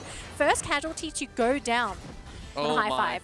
Look at Ikura. I mean, the Snorlax, she says, I'm not going to join into the scuffle. I'm just going to score that 40-pointer, and I am out of here. Nothing much that this Machamp could deal to me. So now it's about time for High Five to also respond. Hang on. If they cut him off, they're chasing him. No, if they cut him off, this is kind of big because it's 5 seconds up until that Rayquaza, and that's going to be it, the final hit. 15 seconds off the map. If you are Secret Ship, this is your time to literally shine. Indeed, and now you have Obuen being a massive train to run them all down. BKZ has got to get out of there, but he's joining in the fight again. They can't afford to lose this Rayquaza. Ikura's back. They are chasing this Urshifu, and everybody hop on board. Fuxuan trying to keep them all alive, but eventually will be melted down like butter. High Five trying to trade right back, and ZZ Ray here to save the day, and they will eventually wipe out Secret Ship in this battle. Man, Secret Ship, they just did not go off. It was a 4 versus 5. Ikura wasn't there, and the way that they juggled all those Pokemon, they even had the Bliss-assisted Tyranitar under control somehow. Like, that's a Pokemon you do not run into at all. But they juggled correctly. They were able to also just take them out without Ikura. When Ikura came back, it was basically over. You know, it's a 5 versus 5. Ikura is the backbone of High Five's lineup, and what can you really do as Secret Ship? Oh gosh. Oh. So close. It looked like this might have been the game here. It could have been, it would have been, it should have been. And Secret Ship, I felt there was too much heavy commitment. Yeah. And yeah, 40 seconds on the clock. I believe High Five could possibly do a little bit more. If Mr. Snorlax is jumping in the way. Now, desperation for Secret Ship. They do have some energy points to come into the picture, but there we go. Obuen still chasing in, but I don't think it buys enough space and time for Secret Ship to put enough points. Oh man, I don't think it's going to be enough. I mean, Mr. Mime puts the points in, but it's only 3 Pokemon left on Secret Ship. They're about to lose another one. They do get the Delphox, but I mean, Contra, 10 seconds to go. 763 to 183, I believe. The gap is just too big. High Five, they just take another 2-0. Another 2-0. What more shall we say about the undefeated first seed of the Taiwan East Asia? champions. Taiwan champions, bro. And, you know, there was so much talk of the town. Is it going to be the Korean champions? Is it the Japanese champions of each respective region? And lo and behold, High Five. Gonna be high-fiving. More than just that, I mean, they're just going to add, like, every $5,000 on the block every step of the way and make it 30K on the grand finals if there is a chance for them to land it into, of course, the Malaysian finals. Yeah, exactly. So again, we're just seeing another great display from High Five. They just seem to have another level of understanding to the game, right? It's not a case of just drafting, but it's also the execution of their lineups. They know who to prioritize. They know where experience needs to be going at what time. They also know timings where Pokemon are going to be roaming, right? This game, I kind of feel like Secret Ship needed Liz to go really hard in that early game. But we actually saw Liz play very defensively after, I want to say, like the first 2 rotations. Yeah. Right? He played very laid back. He was sort of sitting with his team. They weren't really making any aggressive plays. Now, this is kind of understandable as well because you're waiting for your Machamp and Tyranitar to get level 9. But it's just with a Glaceon, this is a Pokemon that snowballs. You really want to snowball with it, but you didn't pair it up with anyone that it could snowball with. Yeah, and at this very same time, even if she does snowball, there is a lot of threats coming in from High Five that could also hinder her from getting to the peak that she needs to reach. And I think like that is what exactly happened in this matchup. Though Secret Ship did have a better run compared to the first game, I felt this composition was still very much too linear. It's very much easily read on every single move because High Five will expect them to stack up and will have this Tyranitar run at them. But what happens when the Unite moves all expire? Like, that's the perfect time for them to start striking again. Ikura continues to be a menace throughout both games on this Snorlax.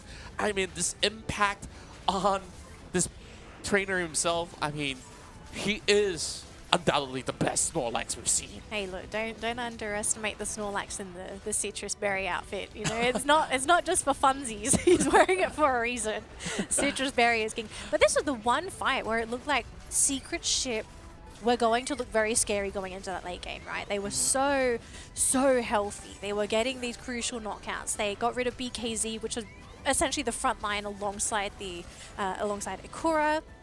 And then after you got, I think it was Xingdi on the Scyther, you know, like once you get rid of one of the big damage dealers, then you feel more confident because you don't have to worry about it. But Ikura, that heavy slam, I think that was game defining. Because that fight could have actually gone to Secret Ship's way. And Secret Ship felt so confident because they won that previous battle over the bottom side, and they think 5v5 is the way to go. And evidently, there were a couple of all these episodes where they tried to run it back again. They only managed a couple of pickoffs, and they tried to do exactly the same on this Rayquaza pit. And just look at them being segregated.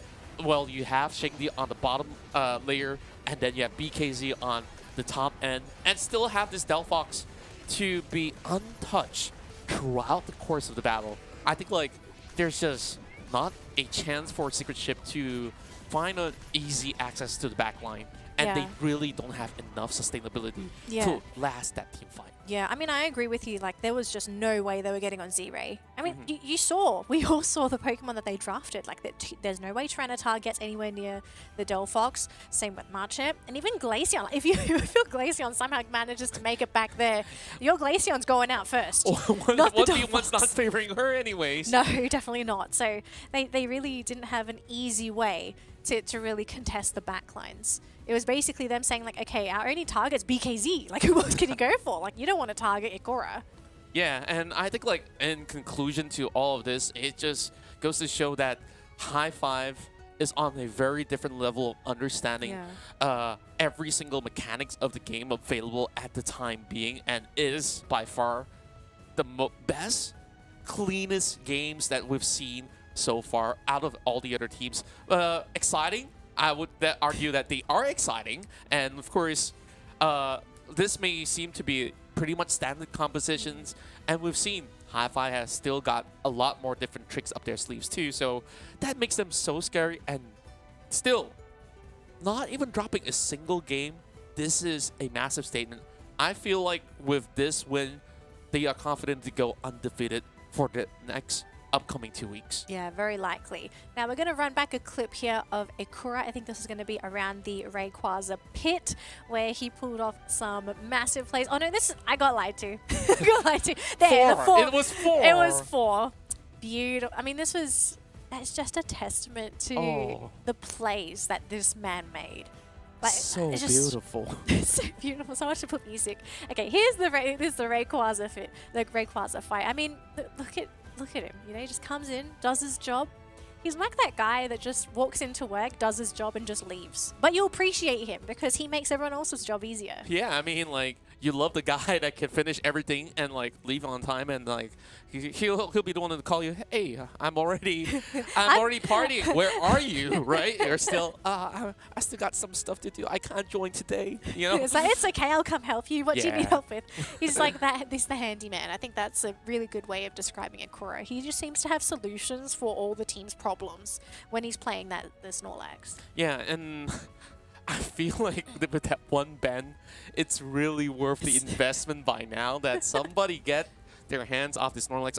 And I started to understand why. I mean, a lot of teams were trying to find a way to counter Snorlax, and I think based on some runs in Southeast Asia, Renaissance have been able to do that by using the Tyranitar. So they think, we're not going to ban that Snorlax. We're going to basically fight him head on. Yeah. But the problem is, they're not fighting the Snorlax. No. They're fighting everybody else but the Snorlax. Yeah, right? they're kind of fighting around him. Yeah. Now we have the updated scoreboard here, folks. So let's take a look and see where everyone is at the end of this week's matches for the East Asia League. And as you can see, sitting pretty in first place, we have High Five with a whopping 9 points. They have 2-0'd every single opponent thus far, and they only have 1 left. And I do believe it's No Show. That's going to be a really exciting one. This has to be really exciting. I mean, you take a look at No Show's performance as well. They started off not playing a single game on week 1, on week 2, they start to show themselves to be a huge competitor in this tournament itself. And now from 4th place, they jump in to become the 2nd seed after the conclusion of week 3. Yeah, so it seems like No Show might be the team to compete with High Five. But, okay, here's the but, Contra. High Five, at this point, have automatically become 1st seed, I think. I believe so. If you actually make the calculations. No Show have 2 more games to play. Now, look, what are the odds of them getting a 2-0 on High Five? Oh. I think it's... I'm going to be the hater here. I think it's going to be very slim. They might get 1 point. I'm an optimist in most scenarios, I would say, where based on today's performance, I think like No Show definitely have proved themselves to be quite a threat to many of these teams. So okay, how about this? I feel like there is a chance at least to take 1 point off. Look, I think here's my prediction. Okay, if High Five 2-0, No Show next week, automatic 1st seed for High Five. Automatic. Yeah. If it's a 2-1, and then they can go ahead and somehow 2-1 or 2-0 secret ship, we might see something. Yeah. So there's a lot on the line here for what happens for No Show's next games. Wow. Next week's going to be really important then. 4 points, 5 points. I don't even think that's enough. Like, let's say No Show get 1 point next week, so they pushed up to 5 points. They only get 8 points if they win secret ship. Yeah, and I feel like so no matter what, you have to win if you're No Show. Like for High Five, it's secured. Whether if they're 1st seed or 2nd seed, like they are just so close to securing their tickets into the grand finals overall to challenge the rest of the region.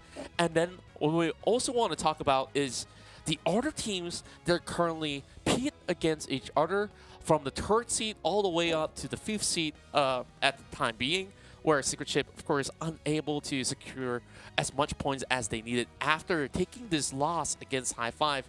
That makes it even more so important once they do meet up with teams like T2 as well as Eternity if they have not played yet. And then I felt like it hasn't been all too clear-cut to know what the power level is like from 3rd seed to 5th. I just think, I mean, I'm looking at the bracket. I'm looking at the seedings because like these teams are clearly competing for seedings. The only race we're really looking for here is High Five and No Show for like 1st seed. I don't think it's going to be possible for T2 just because they've won one, but one of their series they got 2-0, so they're a point behind.